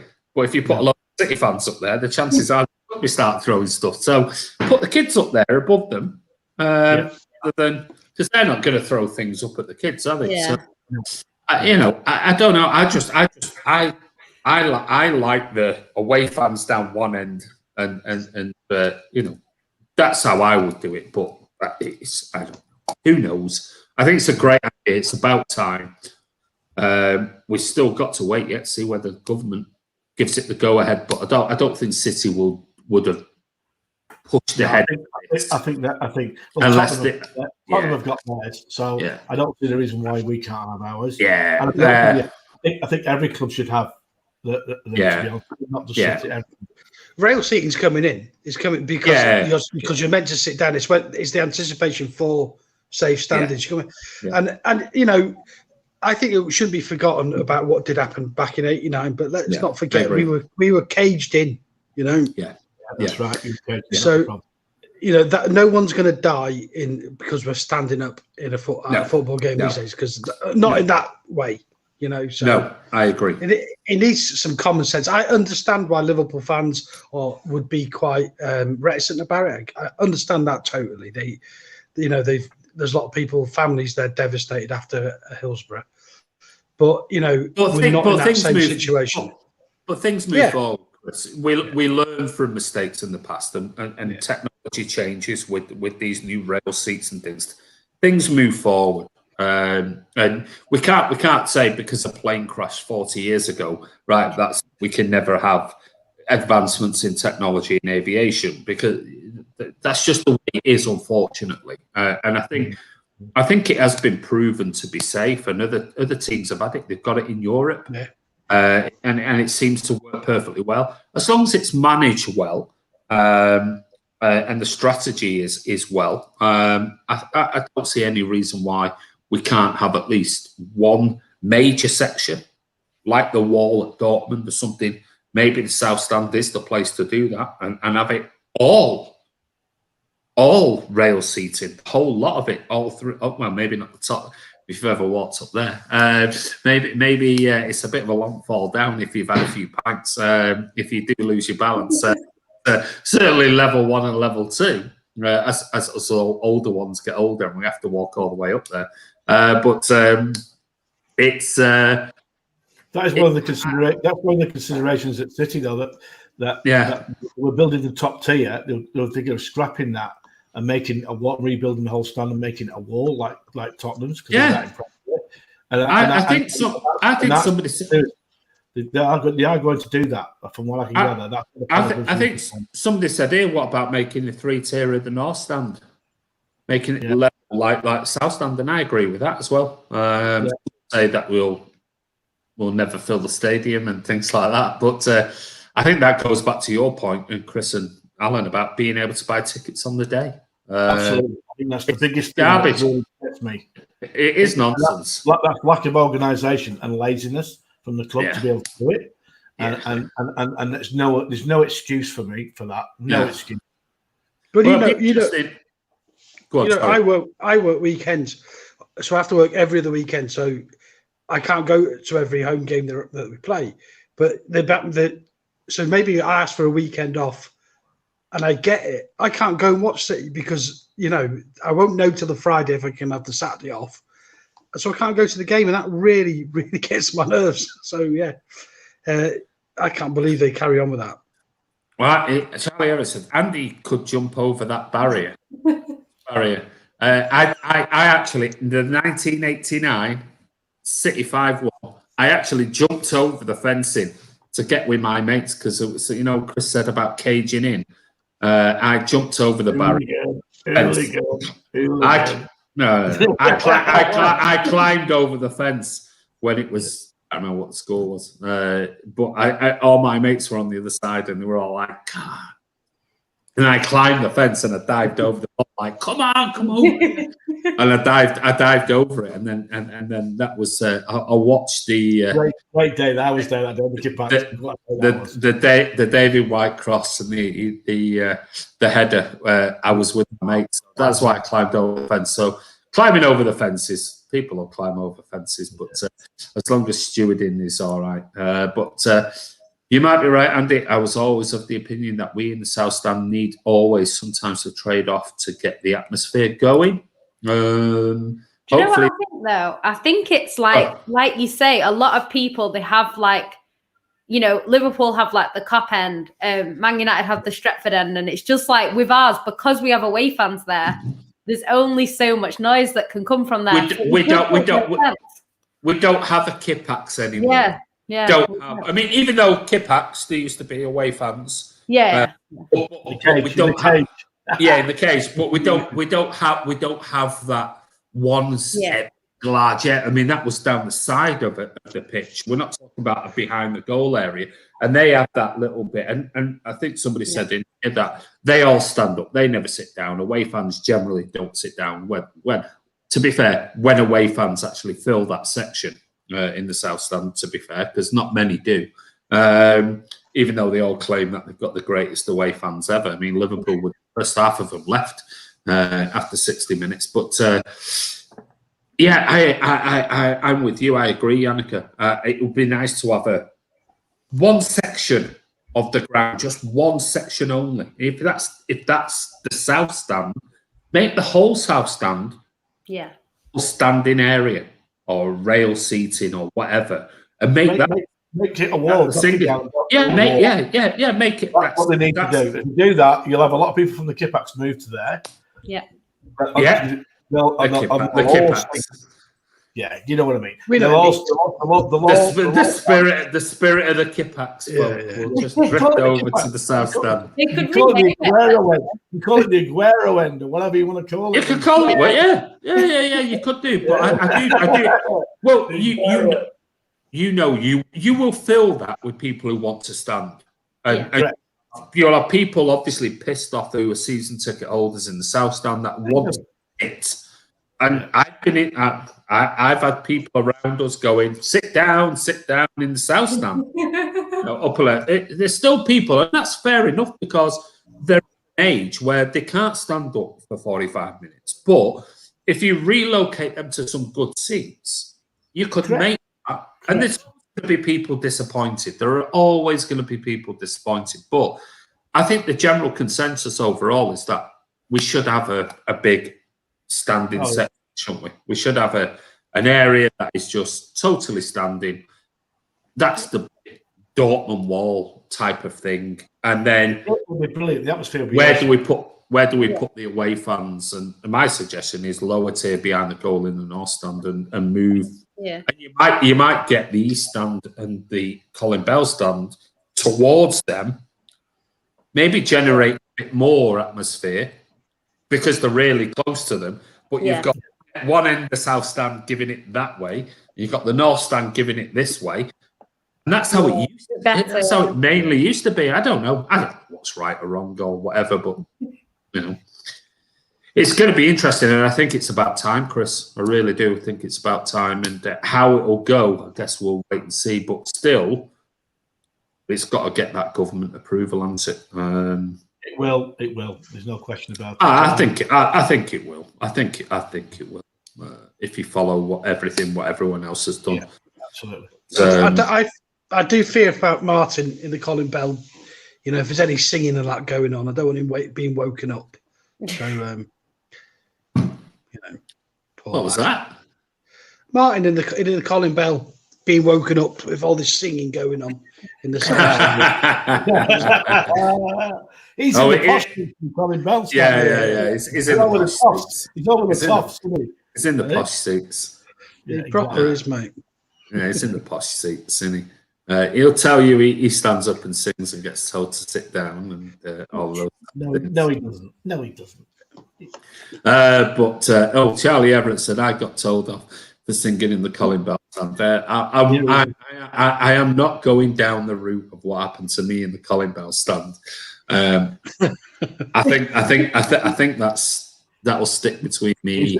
He's replied to that, by the way.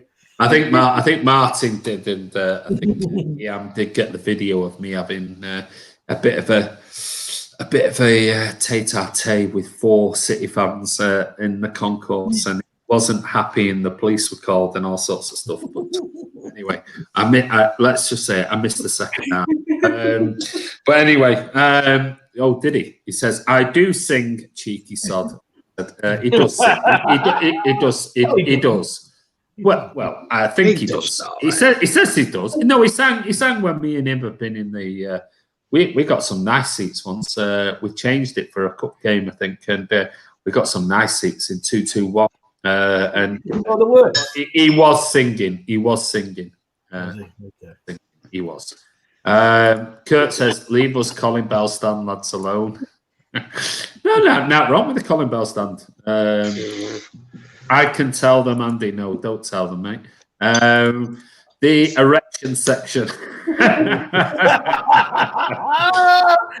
Hashtag delicious, says Ross. It will stay between me and Kiam. Yeah, I hope it does stay that. I haven't even got the video anymore because it's on the old phone. But anyway, looking good as always, Chris. Ooh, hey, Julio's on. Here.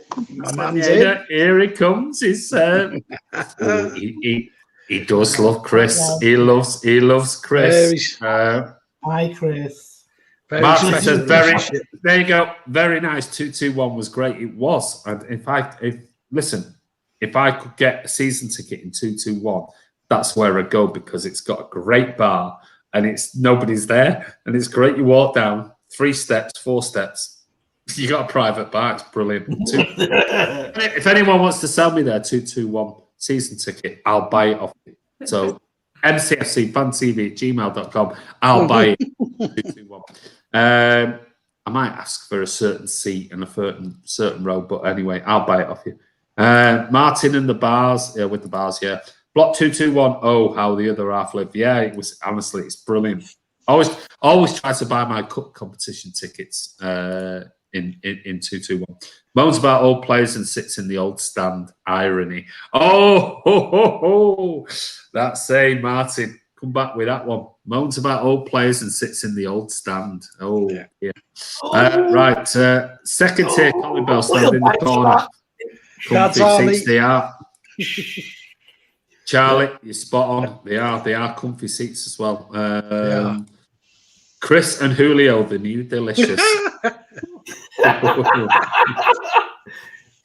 I won't tell them about what happened to you, but can't tell everyone about me and Everton and that woman. I won't tell anyone about Everton and that woman, I promise. Anyway, moving on to the last question before we go on to the viewer question. One here. This is Alan about the Champions League, and I'm sure that somebody in the community chat did ask about this. So I think we asked a bit about it last week, but we'll just ask a very quick question on this one. So Alan, go on quickly. We'll spend 5 minutes on this one. How important is winning the Champions League to Manchester City Football Club? Chris? No? I'll start if you want. All right, Yannick, go on. Go on, Yannick. Do you know what? I think to the club, it's very important. That's what I'm asking. I'm not asking about the fans. I'm asking about yeah. I think for the club, it's very important. I think it does make you seen in the eyes of everyone else. it makes you an elite club. I know Man City fans have their opinions on it, but yeah, from an outsider looking in, that would put us into like the elite category. That, you know, every time we have an argument with other fans, it's where's your Champions League? So yeah, we definitely need it. I think it's very important. I know City fans don't really care. I don't think the club, a lot of people are saying if Pep doesn't win it, you know, he's a failure. I don't think the club sees it like that. I think it's something that they know is going to come. I think it's a case of when, not if. I think we'll definitely win it. It's just a case of when we win it. Definitely the players as well. Like, as much as fans might have their opinions, that's what the players at our club want. You know, and I always want the players to get what they want, you know, ultimately. And if they're happy, they stay longer, they sign longer contracts and stuff like that. So it has a knock-on effect, and I think we definitely need to do it. We've won everything else. Yeah, like Kurt said, it's a missing piece. We've won everything else. That is the one thing that we need now. So, yeah. Okay, I'll just say an interesting part as well. I'll use Inter Milan as an example when they won it. Forget Madrid, Barcelona, Liverpool, all big clubs are all established. But when Inter Milan won it, the year after, their revenue increased by 65% from sponsorship, revenue, supporters, merchandise sales, corporate hospitality. 65% increased in revenue just up that year. It's interesting to think about that. That's, you know, that's a sort of club that we would sort of associate ourselves with growing. Okay, Andy, what do you think? When he stopped coughing. Sorry, I agree with Yannicka. I think it's something the club. We're talking about a club perspective. Yeah, we're talking about the fans. Forget the fans. I think the club need to win for the owner and the investment and everything else moving forward, and the whole club profile. As in, we talked before about buying clubs around the world and increasing the profile of the club and those type of things. So, yeah, I do think it's very important that we do win it. Don't have to be this season, but we need to win it soon. We keep going. And I've never been one in the past after the investment after 2008 thinking, oh, well, we're going to win the Champions League in 2009 or 2000. We had a long growing process of building a squad and things and winning the FA Cup first and then winning the Premier League. And now that we're in this period of domination, which we are, we have to face it, we could potentially be winning 3 Premier League titles out of 4 in the strongest league in world football. I think it's about time we win it. Am I bothered as a fan whether we win it or not? Not in the slightest. I'm not bothered. For me, it's the Premier League all day long, and I would rather us win a treble. If you said to me, win a treble and no Champions League, or win the Premier League and an FA Cup, I'd take the Premier League and the FA Cup all day long over a Champions League. But for a club perspective and the way it looks, yeah, we need to win it for that side of the business side of it. Yeah, they've given us all this success. So yeah, but for me personally, no, I don't care if the rest of my life I see City not win the Champions League. It won't bother me. I won't lose one wink of sleep over it. For me, I've told you, the Champions League is a cup competition that has been ruined by the fact that you get 4 clubs from each league or 5. I agree with you on that statement. I agree. It's not a European Cup. If it was a European Cup competition, I'd be desperate to win it, because that is the ultimate champions of each league in Europe playing each other. Now it's just this home and away. It's the old UEFA Cup. It's garbage. It's nonsense. It's absolutely garbage. And they're going to add another 4 or 5 teams to it, 6 teams to it in the coming years anyway. So you'll end up with all sorts of nonsense in it. So, yeah, for me personally, I'm not interested in the winning it. As long as we win the Premier League, I'm more than happy. For the club, I think the club needs to win it. I do think they need to win it from a financial and business perspective, commercial perspective. I think the club needs to win it. And I think Pep wants to win it. He's got 2, the same as Sir Alex Ferguson. He's done it in half the time. And for him to win, after all the brilliant work he's done at Man City, I think it will crown and top off everything. Because then it gets that you know, the whole, oh, you've never won a Champions League, garbage, nonsense, fucking banter, that, you know, crap that they come out with. I mean, they talk a right load of shit. These are from fans that haven't even won a trophy in 25 years that come out with it. I was thinking, what? You'd absolutely pull your pants down and bend over if you got the amount of success that Man City have got. But yeah, I guess the club need it. But for me, I've got. If we win it, I'd be more than happy to win it. But for not for me. Premier League all day long.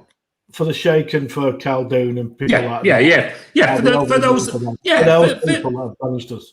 Yeah, for the investment and the work and everything else that they're doing, I think it'd be fantastic for those guys, because they've transformed this club into the best run club in world football, and so financially stable and brilliant business plan and everything else. And let's face it, if you're a business person, you want to get the best that you can get out of the club. And the best for City at the moment, from a business perspective, is winning the Champions League. The domestic stuff is really sort of like the domestic stuff. But for me personally, I'm not asked either way. If I never see us lift the Champions League, I'm not bothered. But I'd like to see it for the club and for Sheikh Mansour and the manager and the players, of course, the players as well.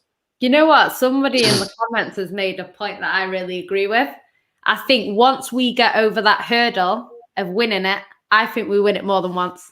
Could do, yeah, quite easily. Twice in 5 years or something like that. I think once we get over that brain thing of we can't do it, I think we go on and win it. I think that record of Man United, they're talking about Premier League titles, that's going to take us a while to get there.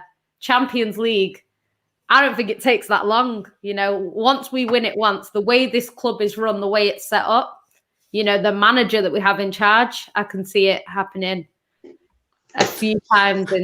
I'm not saying we're going to win every year, but I think twice in 5 years or twice in 8 years, it wouldn't surprise me if we did that. Adam says win it and then blow it up. It won't surprise me. A competition that we always fail to win. This is the best chance. Martin said, is Alan the finance guy at City or something? Everything is about finance to him tonight. Well, it's the questions we're asking, mate. I would love a UEFA Champions League, says Dupes. What do you reckon about Dortmund supposedly setting Haaland's transfer fee at 8? Well, they can't do. It's impossible. Unless he signs a new contract. Fix your lighting, Andy. I want to see that handsome face. No, I can't, because then Chris is going to get very jealous and he won't be. I'll tell you what, it's a competition. Who's going the greyest beard? Between you and, at the moment, he's got no chance on my beard. Look at that. It's happening, Andy. It's coming. Ain't no chance on mine, mate. I can't wait for it to go great. You've got no chance on mine, buddy. I couldn't watch us win the Champions League with no fans at the ground while we get cold. No fans as it is. I'm going to say something now that will cause controversy here. Well, the finals in Istanbul this year, and I noticed last 6 years that hotel fees have been over £1,000 a night around the Champions League. Flights have been over £500 a shot, and tickets are like £150, if not more. I couldn't see 5,000 City fans go into that on that prices. I'll be honest with you, it'd be embarrassing if it was full. There'd be no one there. Most City fans wouldn't go. They wouldn't. Yeah, it's going to be one of those. Right. Ivor says it bores the living life out of me. Pony comp for pony comp lovers shite. There you go. It doesn't matter what Pep does. The journalists or opposing fans will still hate it. Yeah, even if you win it, they'll say, "Oh, you won it in a COVID year" and things like that. I mean, it's one of those. I agree, Jan. Once we win it, pressure will be off. I agree 100%. I think you'd have to, if we get to the final, I think you'd have to get a lot of City fans that have been following City for years. It's a once in a lifetime thing. Yeah. Oh, of course. Like I agree. Yeah. Oh, without. My dad would definitely go. Definitely. Yeah. Without a shadow of a doubt. I mean, like I said, it's not my competition. I'm not interested in it. If I had a chance to go to a Champions League final, would I go? Of course I would. I'll be good because we're banned from leaving the country in Australia. Well, yeah, you are. If we get fans in the stadium, I'll be absolutely. I mean, I've saved up money for what I call the Champions League final fund, and I can't go. Me and Ross will be killing ourselves. Oh, bless. The world's smallest violin playing just for you. You've hardly had any COVID deaths, so don't worry about it. You ban people coming in, and you lot have been banned going out. Anyway, don't worry about it. I'm sure you'll find a way. You'll smuggle on both you and come across. Come on, take me there. Yeah, you'll be over to Bali, and then you'll be nipping on a plane to Thailand, and then you'll be over to Europe, and before you know it, you'll be in Istanbul. Yeah, of course. I mean, it's one of those. I mean, of course. Do we want? I mean, no. I don't know any City fan that goes, "I don't want to win it." Of course, you want to win a cup. Is it important to a City fan? Some it'd be very important to others. I don't think it'd be that important. Is it? I think it's funny. I think it's important for the club. Yeah, definitely. I'm sorry for saying to skip me out on just the hailstones came down. It was like being in the bunker, mate. So you wouldn't have been able to hear me. It was all bad weather everywhere. So I apologise for that. But I tell you what I don't get is City fans who hold the Champions League in higher reverence than the Premier League. I don't get that at all. I don't get that. And I don't think, no, I'm not going to say it, but you know what I'm thinking. I think anyone who thinks that, no, it's bizarre. I don't. Say again, mate. The question was, how important is winning Champions League to Manchester City Football Club? I think it's very important to the players, the owners, some fans. I think it's very important. For me, it does. Honestly, as you know, and I've said it plenty of times, I hate it. I hate the Champions League with a passion. It's, out of all the competitions we go for, it's the least important to me. Even the Community Shield is more important than that cartel cup, mate. And that is how I felt about it way before City were involved with it. I think I'm with you. I am with you, Chris. I've said it all along. I've never said anything different. I've always been the same. I've always been the same since it changed it. I'm with you, mate. I think, I know how important it is to the owners, and for that reason alone, for everything that they brought to us, then I'd love it for us to win it, and for the players, because it obviously is a very important important tournament for the players. But personal level, mate, I don't care about it. I really don't. I like Andy said it about international football and the San Marino game. That's where the Champions League is for me. I sometimes just don't even bother watching it. It's just that uninteresting. There's shite games most of the time. Do you know what I mean? Well, Ivor says only fan accounts, glory hunters, and full kit wankers would put the card in the Premier League. And Kurt says full kit wankers. God, I love you, Ivor.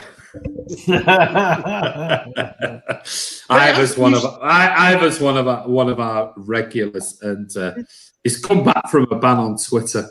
So welcome back, Ivor. But you do see it on Twitter, don't you? You do see people saying how important it is, and I'm dries. The thing is, the attitude over here and internationally is the cartel Champions League. The Champions League. It will be. Yeah, but it will be. It will be. That's where it comes from. So you're getting a lot of international Twitter followers that will say, because it's drummed into them by commercial TVs, and that the Champions League is the most important.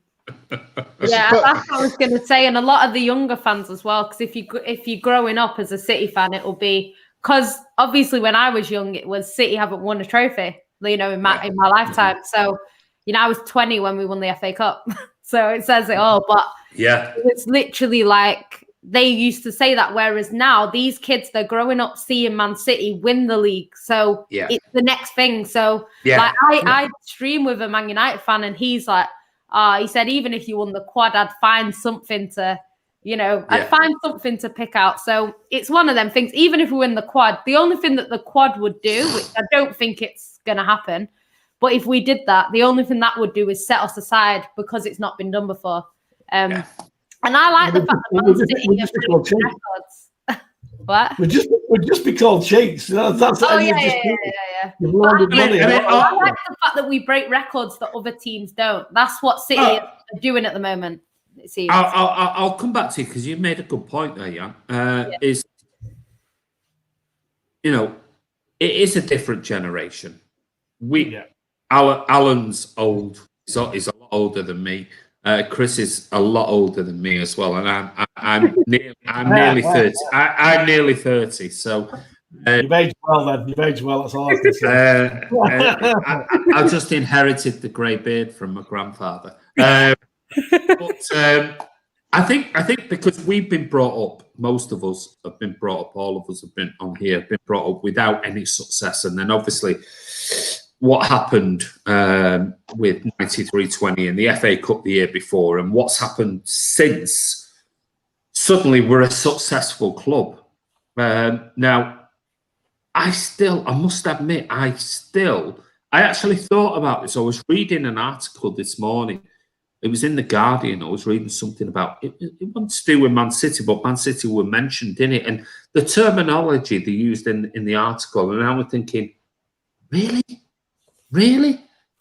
And it was almost like Man City are the most amazing team that the world have ever seen. And they're just been the most successful club in my lifetime. That was the terminology. And I'm thinking, I still look at City going, not sure about this weekend. Oh, I think West Ham's going to be a tough game. I think. Oh, I don't know about this. Oh, and that lineup. Oh, I'm not. And yet, the way that the media portray us as if that all City fans are like this. Well, we're just going to win. Well, we're going to win this weekend. 5-0, 6-0, 7-0. We're going to win this, and that might be for some of a newer generation who have only been brought up with success. For me, it's not like that whatsoever. And I don't think maybe it will do. Maybe in 10 years' time, if I'm still alive and City is still winning trophies left, right, and centre, maybe I will get into that mode of whatever. But I don't feel it. I just don't feel that way. And that's why, for me, the Champions League is not important. It's like, the thing we've been brought up all our lives is, can you imagine if we won a Premier League or if we won First Division, if we won this, if we won whatever. And now we're doing it. It's like, let's keep doing this. Let's keep dominating. And you said about the quadruple. Well, we were the first team to win the domestic treble. Nobody else had done the domestic treble. We've already done that. Could we repeat that this season, and would that be sufficient? It would be for me. It might not be for hundreds of thousands of other City fans who might say, well, I don't care. I'd rather win the Champions League, the FA Cup and the Carabao Cup than the Premier League. And that's fine. Everyone's going to have their opinion on what's what, and that's football. I'd just like to win it now, the Champions League. Yeah, get it over and done. Yeah, I'd like to get it out of the way. We've won it, and we've won the lot. We've done the lot. And if I die tomorrow after that, we've won it. I'll be, I've been thinking, well, I've seen City win everything. Yeah. All I'd say, although I understand that, Arsenal never won it, mate, and they truly are. They were a great side. They should have won it if the keeper hadn't got sent off. They've had great sides. Great sides, and never won it. Yeah. I agree. In fact, the Arsenal side in the early 2000s is probably the best footballing side I've seen. Oh, without in the Premier League, and they never won it. It doesn't mean they were shit. No. Do you know what I mean? No. I don't care all this crap about Pep's a fraud if he doesn't win it. It's a cup competition. Once you get to knockout stages, one bad game, you're knocked out, and that's cup competition. Yeah. If Liverpool win it this year, does that mean Liverpool are a better team than City this year? No, it doesn't. I get that next door neighbour down the road here, the Tottenham fan, saying that Tottenham are more successful because they got to a final of a Champions League and you never got there. Yeah, but he is an idiot. Well, I'm just thinking, are you brain dead? Yeah. Well, we know he is. Well, he is. Yeah, he is. You know what though? It is one of them things that it's just like it's always going to be ranked like that from an outsider looking in. So I just want City to get it out of the way. I like to be there. Yes, the amount of money I spent on Champions League nights, I would like to be at a final.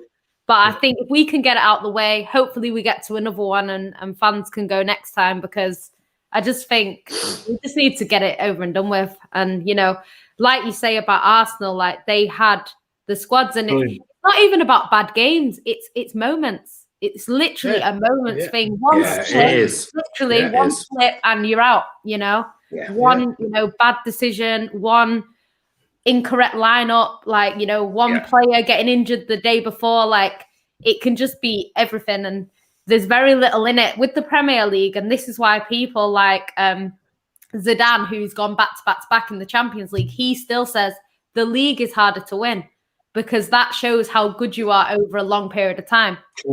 Champions League, you get one. Well, we've seen referees decide fixtures in the Champions League. So, well, I mean, it was said by Pep Guardiola.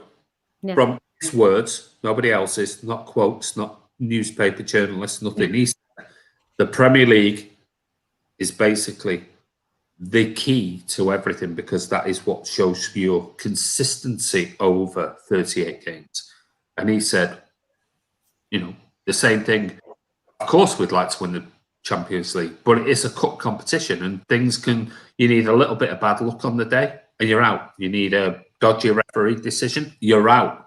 And it over these legs and things. So it's a cup competition. Like I said, if it was the champions of every league playing each other, there'd be no excuses. There'd be nothing. You'd go, well, you weren't good enough against such and such a team. And that is only going to get worse with the introduction of more teams into the Champions League. Or a breakaway competition that'll be formed by the biggest teams in Europe that will come together and go, we'll form our own league and we'll have an independent adjudicator and we'll get our own TV revenue and we'll do everything else, and then it'll be a whole different thing again. So it's all about money at the end of the day, and that's what I don't like anymore. I think Champions League is about money, even though of course Premier League and everything else is about money as well. But I think it's lost that European champion. It's like when Liverpool fans go on about the Club World Cup biscuit competition. It's called. It's nonsense. It's absolute garbage. 4 teams, 3 of them you've hardly heard of, never seen in your life, and it's like, who? We're the World Club champions, really? Okay, fine, fair enough. Yet, Champions League can have 4 teams from each league out of the most ridiculous leagues in the European football. But anyway, I'm going to ask you a quick question, Yannicka. I'm going to come to you. Before I go to the subscriber question. Yeah.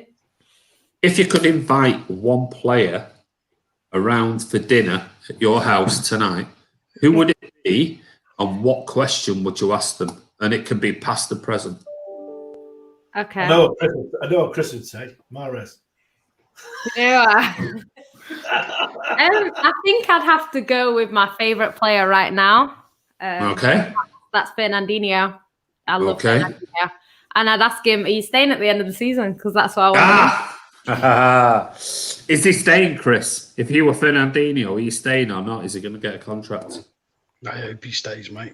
I really do. So I absolutely agree with what Ross said last week. I wish the people could have stayed around and seen after the Friday Night Social last week with... Oh, yeah. I won't say anything else more than that, but it was hilarious. Yeah, but Ross has got a great point. Name me a better, person in that position. Yeah. Or name me 5 better players. There aren't. What a person to bring in. For me, Fernandinho is a legend, mate. He can stay as long as he likes. Same as Sergio, the pair of them. They're just fantastic players. Love Fernandinho.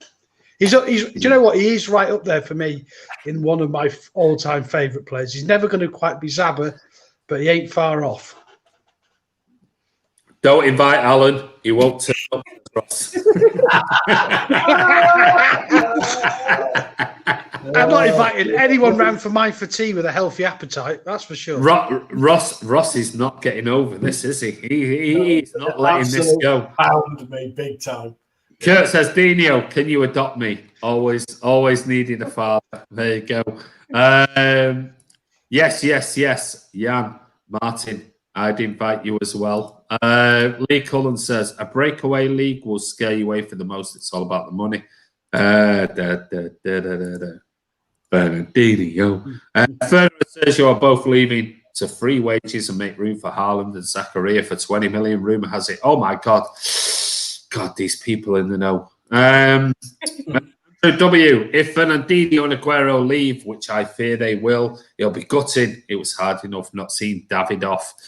Take me in the comments again. Oh, God. Yeah, I know. That's another one, isn't it? Phyllis Ivor says I would invite Edison, but probably leave the channel. Which scares me. Oh, Jan City. Oh, Jan. It's a fake me. Is it a fake? Is it a fake you? Yeah, we do get them on here. Kante and Louise. Chainsaw, if Chris. Rumours has it Kane to City. Right, yeah, load of nonsense. Alan, if you could invite one player around right now, past or present, who would it be and what question would you ask him? Oh, Jesus. Have a think. Go on, have a think, Chris. You've been thinking now. I can see. I can see the Moretti. It's like it's in the Moretti. I think mine would be Don Hutchinson, Andy. I just want to know what's going on, you know. He's not an ex-City player, though. All right, Dennis Stewart. Oh, we need to get rid of it. We need to. Sorry, we just need to block this. Absolute bell end. You know, you've done it. I can't believe people even bothered. I mean, why do people do things like that? I mean, if we get one or two every Friday night social, and come on, you think, why would you waste your time? I know, because that's like an email account. Because sometimes, like when I'm doing shows, you'll get like 3 of the same person. It's I know. There are some strange people. You have to create all those emails. Then you have to create and you just think, I couldn't be asked. I really could not be asked. I mean, yeah, Kurt said sad prick. It's like unbelievable. I just don't understand why.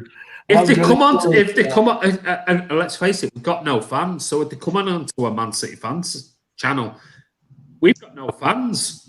We don't even have a fan channel according to Mark Goldbridge. So they come on here and create weird, just unbelievable. Go on, Chris. Sorry. Go on. It's a really hard question to answer.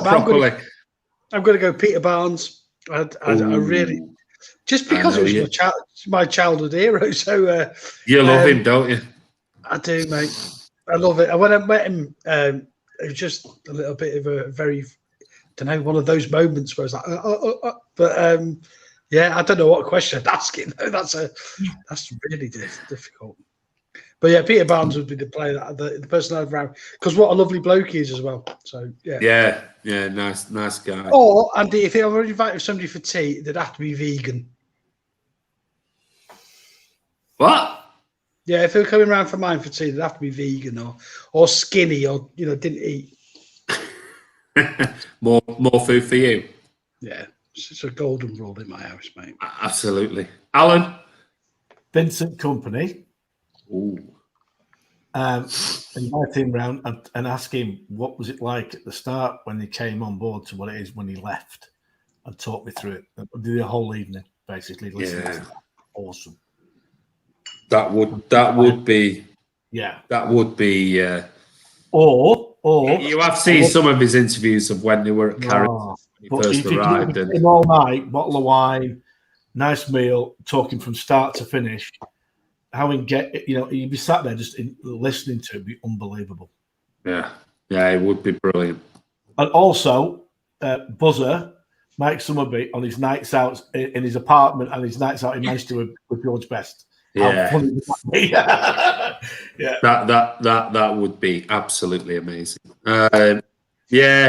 Buzzer would be one of mine. Dennis Stewart. Yeah. David Silva, but his English is shit, so I'd probably bin him. Speak Spanish. Vincent Company would be brilliant. It'd be Pep for me. Keep the wife happy. She's completely fawning all over him.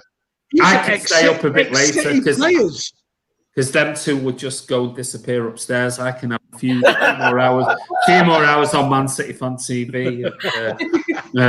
Hey, listen, I've got pictures from when my kids were young, and my kids are 23 and 21. When my kids were small and we were in Barcelona on a holiday, and we took them to the new camp, and I've got a picture still of there used to be a massive, huge picture of Pep Guardiola just outside the stadium entrance as you walk into when you do the tour, and there's a picture of her like that kissing him.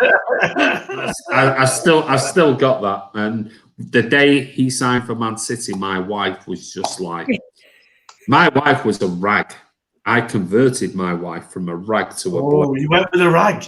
Oh, dear.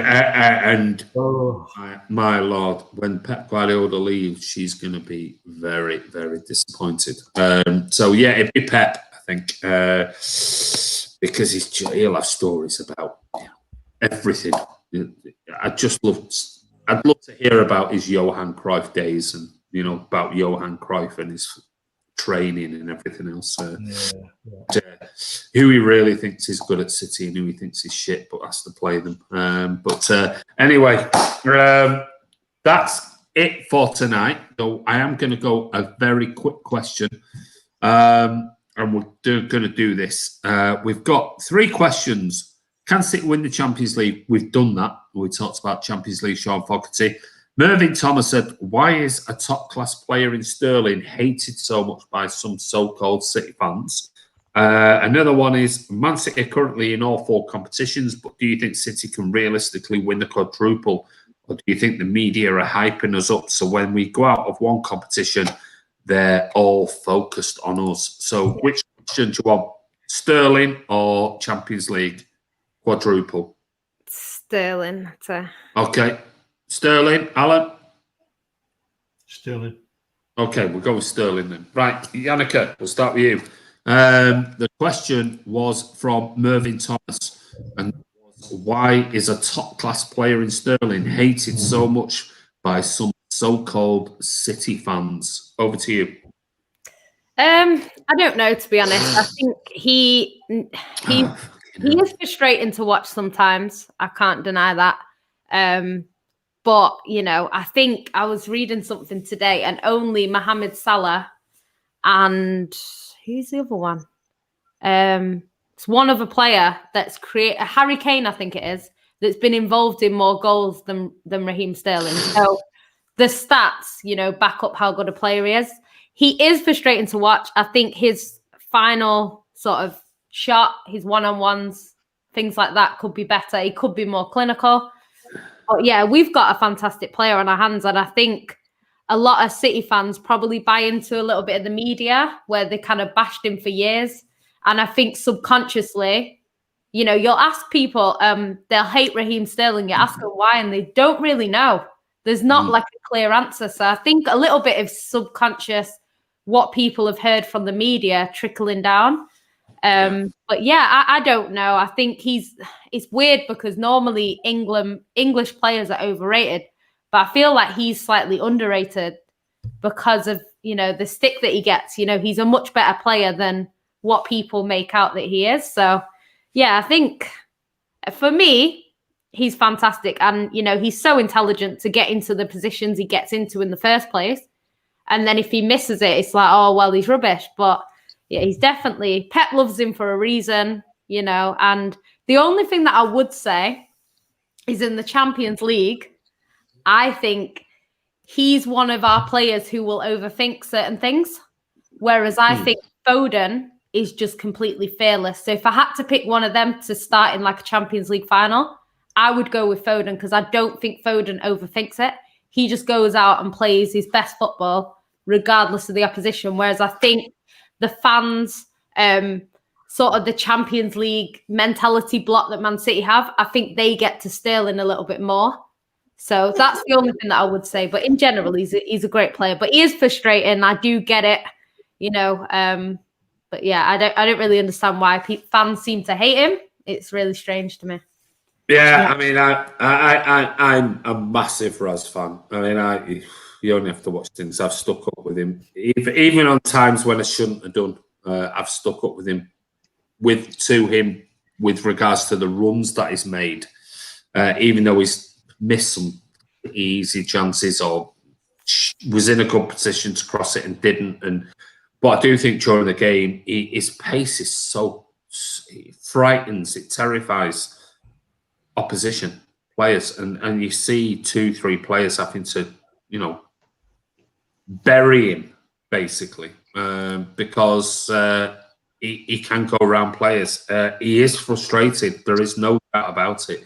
He is a very frustrating player, but I would rather have him in my team than him against us, for me personally. But Alan? I agree, it's frustrating. You know, it frustrates me big time. I think he's the reincarnated David White, to be honest with you, where he's got incredible pace and power. But when he has to think about things, that's when he doesn't show composure on the ball. But when he plays on instinct, he does well. Whereas Annika's point with Phil Foden, when Phil Foden plays, he has a lot of composure on the ball. He doesn't panic in situations where he has to think about what he needs to do. Yeah. And he has more composure. So if you're asking me who's a better footballer, Phil Foden all day long. But Impact caused problems with sheer pace. Sterling causes all sorts of panic in defenders. He's a better right-sided player than he's a left-sided player. I don't rate him on the left-hand side. So when he plays left-hand side, but I mean, to be fair, Alan, we've had how many times have we had discussion? We've had it's just a frustrating. 31 goals last season, mostly 90% of the time playing on the left. 31 goals last season.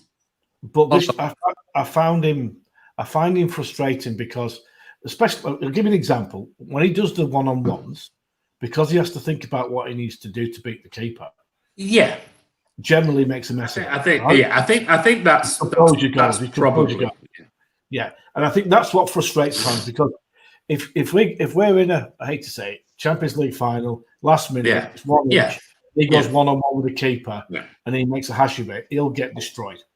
But the thing is with that is, and you're spotting, I totally agree with what you're saying there, because I'm exactly the same. But we keep going on about these one-on-ones and one-on-ones. He's not a striker, he's a winger. But he's going to get I know, but that shows you how many opportunities he gets himself in to one-on-ones where he does fluff his lines, probably more than he scores. Well, definitely more than he scores. Probably scores 2 in 10 when he's one-on-one. But to me, it shows you a winger coming in. How many opportunities he creates himself because of if he's a winger, it's fine. But what frustrates a lot of fans, like Steve Barsley, he's not a massive fan of him. Okay, he thinks he's garbage, right? And a lot of the times, he says his first touch is poor. When he has to think about it, he can't. And he says, and he hesitates when he's shooting, which. No, we all have our players where we're not fans. I totally understand that. I do get that, and I totally get that. And we all do have our favourites, and we do have everything else. And I do. You just said that he thinks he's garbage, right? Well, listen. Last year, Raheem Sterling scored 31 goals and 10 assists as a winger. Now, Jesus Christ, how many strikers in European football scored 31 goals last season? I know. He's a winger in the Premier League, the hardest league in the world. If he could take all his chances, he scored 60 goals a season. Trust me. He scored 13 goals and 10 assists this season so far. Yeah. And if he's garbage, I'm not having a go. then I'll take 10 Raheems every day of the week. This is what I was saying earlier on Twitter, because I was saying, like, people don't want him to be clinical. If he becomes clinical, every other team is finished because he gets them stats whilst not being clinical. I not know. having the best season. Like, honestly. We'd all love him to be clinical. Yeah. He'd have 40 goals a season. No, I don't mean Man City fans. I mean opposition fans when they say stuff. I'm like, you don't want him to be, because if he becomes a complete player, everyone else is finished. His goals already, like I say, only Mohamed Salah and Harry Kane have been involved in more goals than him. And that says it all, Yeah. So. Well, Ivor says 100% fact. Kun has consistently missed more chances than Raz over the years. Kun should have scored 100 more for City than he has. He gets away with stuff Raz does not. Not sure about that. Do you know what? Still scored those goals, though. That's the Do you know what? I think it depends as well, because like you say, if he got into a Champions League final, was one-on-one with the keeper, and he scores, he creates like an Aguero legacy. Do you know what I mean? Because it would be that key goal. Yeah. And I know he scored that penalty against Liverpool, I think it was, to decide the Community Shield. But if he does something like that, I think a lot of these fans that are on his case wouldn't be on his case anymore, because there's no argument. Yeah, He's done it on the highest stage at the most important time. So, I think if he could do something like that, I would absolutely love it, because I think he needs that for his confidence as well. See, at the moment, I think his confidence is not that high. Yeah. I don't think it's that high. I agree with you, Alan. I think at the moment is a little bit low. It is. Yeah, it is a bit. It is a bit. If you're picking someone on the left-hand side, you pick Foden all day long at the moment. Wouldn't you say? I still have Sterling in the team. Yeah, on the left, even Foden, not Foden. I'd have Sterling in the team somewhere. I'd have him as false 9 or something. I think his pace terrifies defenders. I think it terrifies them.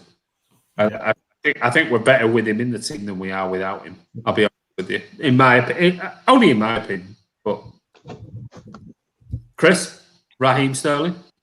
There's not really a lot that I can add to what Yannicka and Alan have said, and yourself. But anybody who hates a Manchester City player, if you're a Manchester City fan, it's just bonkers, unless that player has done something hideous towards the club. And there's nobody at the club at the minute who is that kind of player. Raheem Sterling has done so much for this club. Like you say, he's a very intelligent player. He scores a lot of goals. Yes, he is frustrating. There's no two ways about it. He's a frustrating player. But he's a great player with that. He's done so much for this football club. And I think if you're going on Twitter and just pouring hate onto Riyad Mahrez or Raz or whoever, you're not a proper fan for one. And, and I'd love to see you in person. I'd love to meet these people in person. I really would. I would. Because they need a thick ear. That's what they need. Unfortunately, they're just a bunch of snowflakes who just want a thick ear. They just do. I mean, support the club, support the players, and I've seen a couple of comments in here that if the reason people are against players like Razza because of the colour of their skin, well then you're not. That's dreadful. And if that's what a couple of people have said in the comments, I think that's dreadful. I think that is, he's done so much for Manchester City, and I think Yannick is right. He needs an iconic goal, and I think if that happened, I think that would really, if he won us the Champions League, say, then. I think either makes it. But he is a confidence player. He is. He is. Raz Ivor says Raz walks into any side in the world. End of. Simple as. If Raz was playing for another team, Pep would tell the board, go and get him. Yeah. Oh, Pep loves him. I agree. I agree with that. Yeah. Because Pep's already said, when someone said about his conversion rate, Pep's already said the intelligence for him, he likes intelligent ballers, and he says the intelligence that he's even in that position in the first place. You know, that's what Pep will look at. Okay, he's finishing. Yeah, it could improve, but that can be said for the rest of our team. They're finishing. Do you know what I mean? It's not like anyone is that clinical. Penalties. Yeah, exactly. Sergio has missed a lot of chances. That one. You know, that is true what Ivor said. Sergio's missed plenty of chances in a game, but he scored our most iconic ever goal. Yeah. He'll probably score 2 out of 7 chances. So he gets his goals. He gets, you know, he's just, I don't know. Julio says, the Raz haters need a beat down by big burly Chris. I'm happy to dish them out. I just think it's really sad that you'd go onto social media and then start. You know, I don't get it. In terms of hatred is just like, you know, you're not a proper fan. No, you're really not. No. Jan. Yeah. Do you honestly believe it's a racial thing? No. Do you know what? No. I said I'm asking Jan. My kids are mixed race and things like that, but I'm white. But obviously, it was a question that was somebody posted earlier. Do you think it's a racial thing, or do you think it's something else? Do you think it's a footballing thing, or do you think that there's a little bit of a racial thing in it? Do you know what I think? You know how I said earlier about the subconscious? Like the media's been piling all this stuff on, you know, into everyone's head about Sterling. He's greedy. He's this, he's that. None of that is actually true. It's just the media that came out with that. And I think there was a race element to that. It was, you know, that it was because he was a young black guy from Jamaica. That's why it kind of came to that in the first place, because I'm sure a lot of the footballers have bought their mum a house. It only seems to be a problem when it's Rashford or Sterling. You know, Phil Foden bought his mum a house and was praised for it. So, it's completely, we've seen it already. Even Foden and Greenwood, that situation. Phil Foden's married with a child, Greenwood's single, and Greenwood came out of that situation worse off. That, to me, doesn't make any sense. So I think the media has that. And I think even though Man City fans might say, oh, no, I don't hate him because of that. I hate him because of this. They're probably subconsciously still got some of that media thing in it. But yeah, there are always going to be some racist people who it's about his skin tone. But I think it's more just about, I don't know if that frustration that he brings leads to this sort of stuff, and that's where it comes from. I don't think it's a direct because he's black, people don't like him. I don't think that's what it is. I think the media had a go at him for doing that tattoo on his leg with the gun and all that. That's when they jumped on him. Yeah. I don't think. Listen, I did a video when we first started the channel. It was back in the summer of 2000 and probably 17, 18, I can't remember. And I did it. It was the Mo Salah. And you can go back and look at the video. It's on just below the thing. It's the Mo Salah versus Raheem Sterling thing. And I got Raheem Sterling. I put Raheem Sterling in this devil mask and Mo Salah with a crown on. And you only have to look at the media perspective between the two.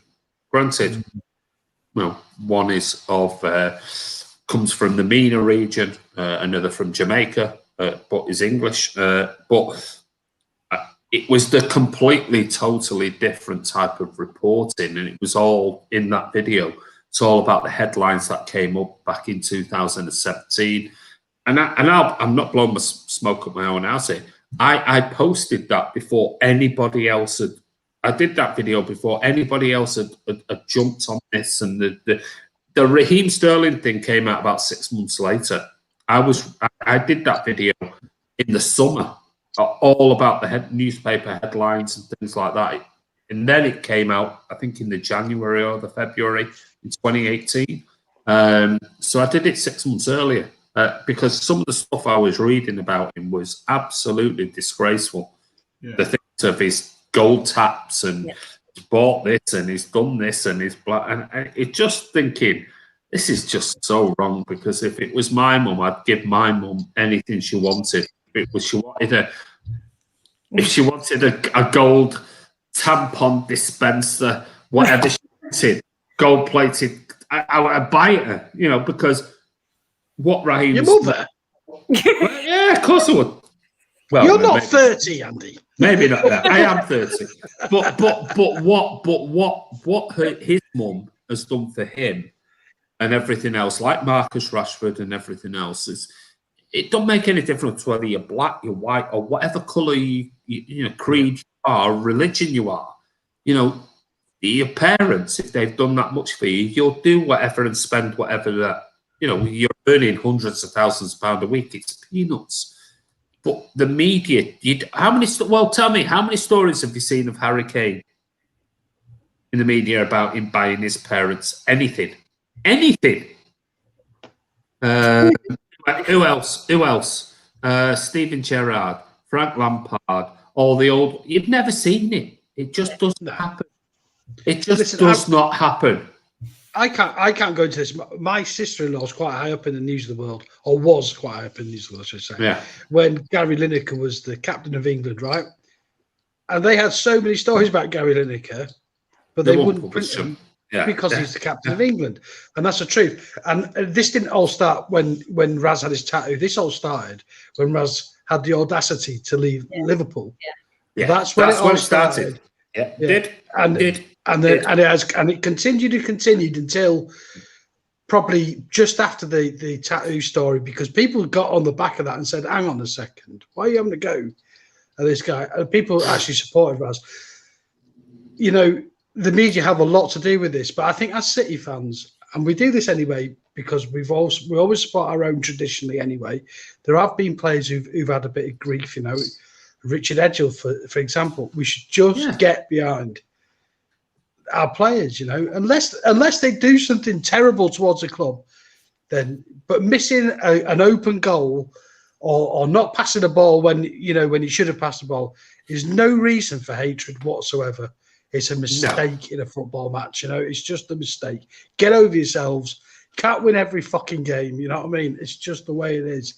And Raheem Sterling has done so much for this club. So, you know, if there's people going on Twitter or any social media account and thinking it's all right to talk bad about him, you're just a bell ender at the end of the day. I think you're absolutely spot on, and I've always said it, and I've had this argument with so many Liverpool fans, and they've gone, "Oh no, it's not. Oh, don't be ridiculous. It's nothing to do with us. We love Raheem Sterling, and we this, that, and the other." And I went, "Really? Did you? Nah. Did you love Raheem Sterling when he left? I tell you what, have a look at this." They were threatening to rape his daughter and all sorts of stuff when he left. It was ridiculous. That's Raheem Sterling at Anfield. After he announced that he was leaving Man City. And what you've got? You've got kids. You've got this. You've got that. You've got the other. That's their own player because he decided to leave Liverpool. That's when it started. You spot on, Chris. Yeah. And that was because we know that the media have a love-in with the United and Liverpool, and the fact that the move from Liverpool to Manchester City at the time when we, you know, come into this money, it just didn't sit well with a lot of the reporters, and suddenly it spread. I just love him. I think he's a great player, and I just when he joined City, they were touring over here in Melbourne, and we came down. He was coming out of the hotels and he was getting bombarded by Liverpool fans and absolutely hammered by journos over here. Yeah, I'm sure he was. Liverpool fans were absolutely as if it was sacrilege to leave their club, for any club. Yeah. And that's what Liverpool fans think. It's sacrilege. You can't leave Liverpool. Well, remember when Steven Gerrard was on the verge of joining Chelsea? Steven Gerrard, you know, who's one of their own, you know what I mean? Well, you're only getting the stories now about masked individuals turning up at his house, basically saying, if you leave Liverpool, we'll kill you. And that was the whole thing. That was the reason why Chelsea moved. Chelsea moved, allegedly. It was going, wasn't it? He didn't move to Chelsea, was because he was threatened. Wayne Rooney, same day at United. God. No, it's like, Jesus Christ, it's football. You know, at the end of the day. Liverpool have this delusional idea that no one's allowed to leave them. We can sell them, but we can't. You can't. You're not allowed to choose to leave Liverpool. You don't do that. Didn't win a Premier League in 30 years. Why would they not want to leave? What, to wait around for 10, 15, 20 years to win a Champions League? You know what? I saw it would be over, wouldn't it? And it was saying, do you think Coutinho regrets leaving? But it's like, if Coutinho stayed, they don't sign Van Dijk. They don't sign Alisson. Yeah, they don't win the league. So he would have been waiting at Liverpool to win absolutely nothing because they wouldn't have won anything with just him. You know, so I don't know. I think they're a bit deluded, to be honest. Oh, they are deluded. They've always been deluded. Yeah. You don't have to think about that. They are deluded. Wasn't the money the reason hurt Liverpool fans? Was CS Raz left? Oh, I don't know. I think Kurt's been on the lash there, or he's doing some shorthand. He told Alan to go off because he let down, so it's okay for me. He's not. Get this, is he? I wish Alan would leave. I'll book him an Uber. Oh, you and Ross are going to be writing for it, aren't you? But anyway, that was the question from Big Morgan, I think it was. No, Mervyn Thomas, sorry, not Big Morgan. It's a Welsh name. There you go. It was Mervyn Thomas. It was about Raheem Sterling. And Jesus, I find it quite frightening in this day and age. But yes, we all are players that we prefer over others. Me and Chris, especially, have been giving Riyad Mahrez some grief over the last 18 months because his performances haven't been good enough. Lately, he's been absolutely superb. And both of us have said he's been absolutely superb. There's a bit of a difference to having a hate campaign on an individual player consistently. When he scored 31 goals last season, his stats this season are still brilliant. His performances are not where he was last season. But I'll tell you now, if he scores the winning goal in the Champions League final, or in the Carabao Cup, or in the FA Cup final, or wherever, are you going to really slag him off for that? Let's hope he does. And that way, that will put that one to bed. Anyway, this is Andy from Man City Fan TV. This is the Friday Night Social. I want to say I don't even want to go to the comments because I can only imagine at 20 past 12 in the morning some of the stuff that might be coming through here. Great show, the FNS's guys. Enjoyed it tonight as always. Thank you. Very good. Mahrez is too good. We've got some of the Algerian fanboys are on at least. Thank you for joining. You know what? He's a guy that I actually stream with. He's a Liverpool fan from Manchester. Oh, is it? But he doesn't rate Salah. He really doesn't rate Salah. So he's crazy, but he doesn't. He says that he's, you know, he's a Liverpool fan from Manchester and doesn't rate Salah. Yeah, God, we'll have to get him on Man City fans. That'd be a really interesting night. Trying to wind him up with that one. Manchester Liverpool fan doesn't like Mo Salah. It sounds actually quite reasonable. Maybe we need to get Rayan on the channel. Yeah, he's it's interesting because like a lot of there are quite a few Liverpool fans that agree with him, and I think it's the same thing with Mahrez and Sterling. He's obviously quite frustrating to watch. And I think that's why. So it's one of them things that when I see Salah, he looks good. But from a Liverpool perspective, a lot of them say that he's just frustrating. So I don't know. But I think you can't hate any player because they've all played a part in our success, like every single one of them. So Julio. You can't make statements like that, mate. If I was to make a statement as a white person on a black person or a person of colour, I'd be banned for making that type of comment. You can't say that English are xenophobic. That's wrong, mate. Come on, calm down. You're always welcome on here, Julio, but don't generalise because we're not all like that, please. Ross Evans, great show from Andy, Chris, and Jan. Thank you very much. Not all of us. Oh, there you go. Who was that last comment from Ross there? Great show, Andy, Chris, and Jan. Yeah. Oh no, Alan. Oh no, Alan. Oh, he is not happy with you whatsoever. Pool fan from Manny. That's an oxymoron right there. There you go. I'm just texting. You've been dumped, mate. I'm just going to send him a text now. Thanks for the programme, lads. And Jan, you've made my day after having a crap and terrible day. No problem, Stephen. Thank you. Sorry to hear that, Steve. And I hope you tomorrow, well, today, new day, is better. News of the World just asked me if I had Don to share my story of the breakup. Thanks, Chris. Appreciate that, mate. Ray Wood says, the media are fans of the elitists. It shows how far we've come. Absolutely. Andy, when's the patron? Yes, I knew somebody would bring it up yesterday. Sorry, my dog has been really poorly this week and I've been looking after him, and then I've had a couple of days online training I've had to do. So I do apologise. Still might get it out before the end of this week, but I think more than likely, I'm sorry, it is going to be next week. So I just haven't had time.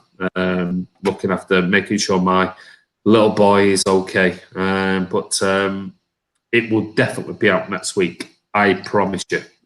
So Patreon will be live next week, and I'll let you know. Kurt's laughing. Ross, is Alan your annoying neighbour?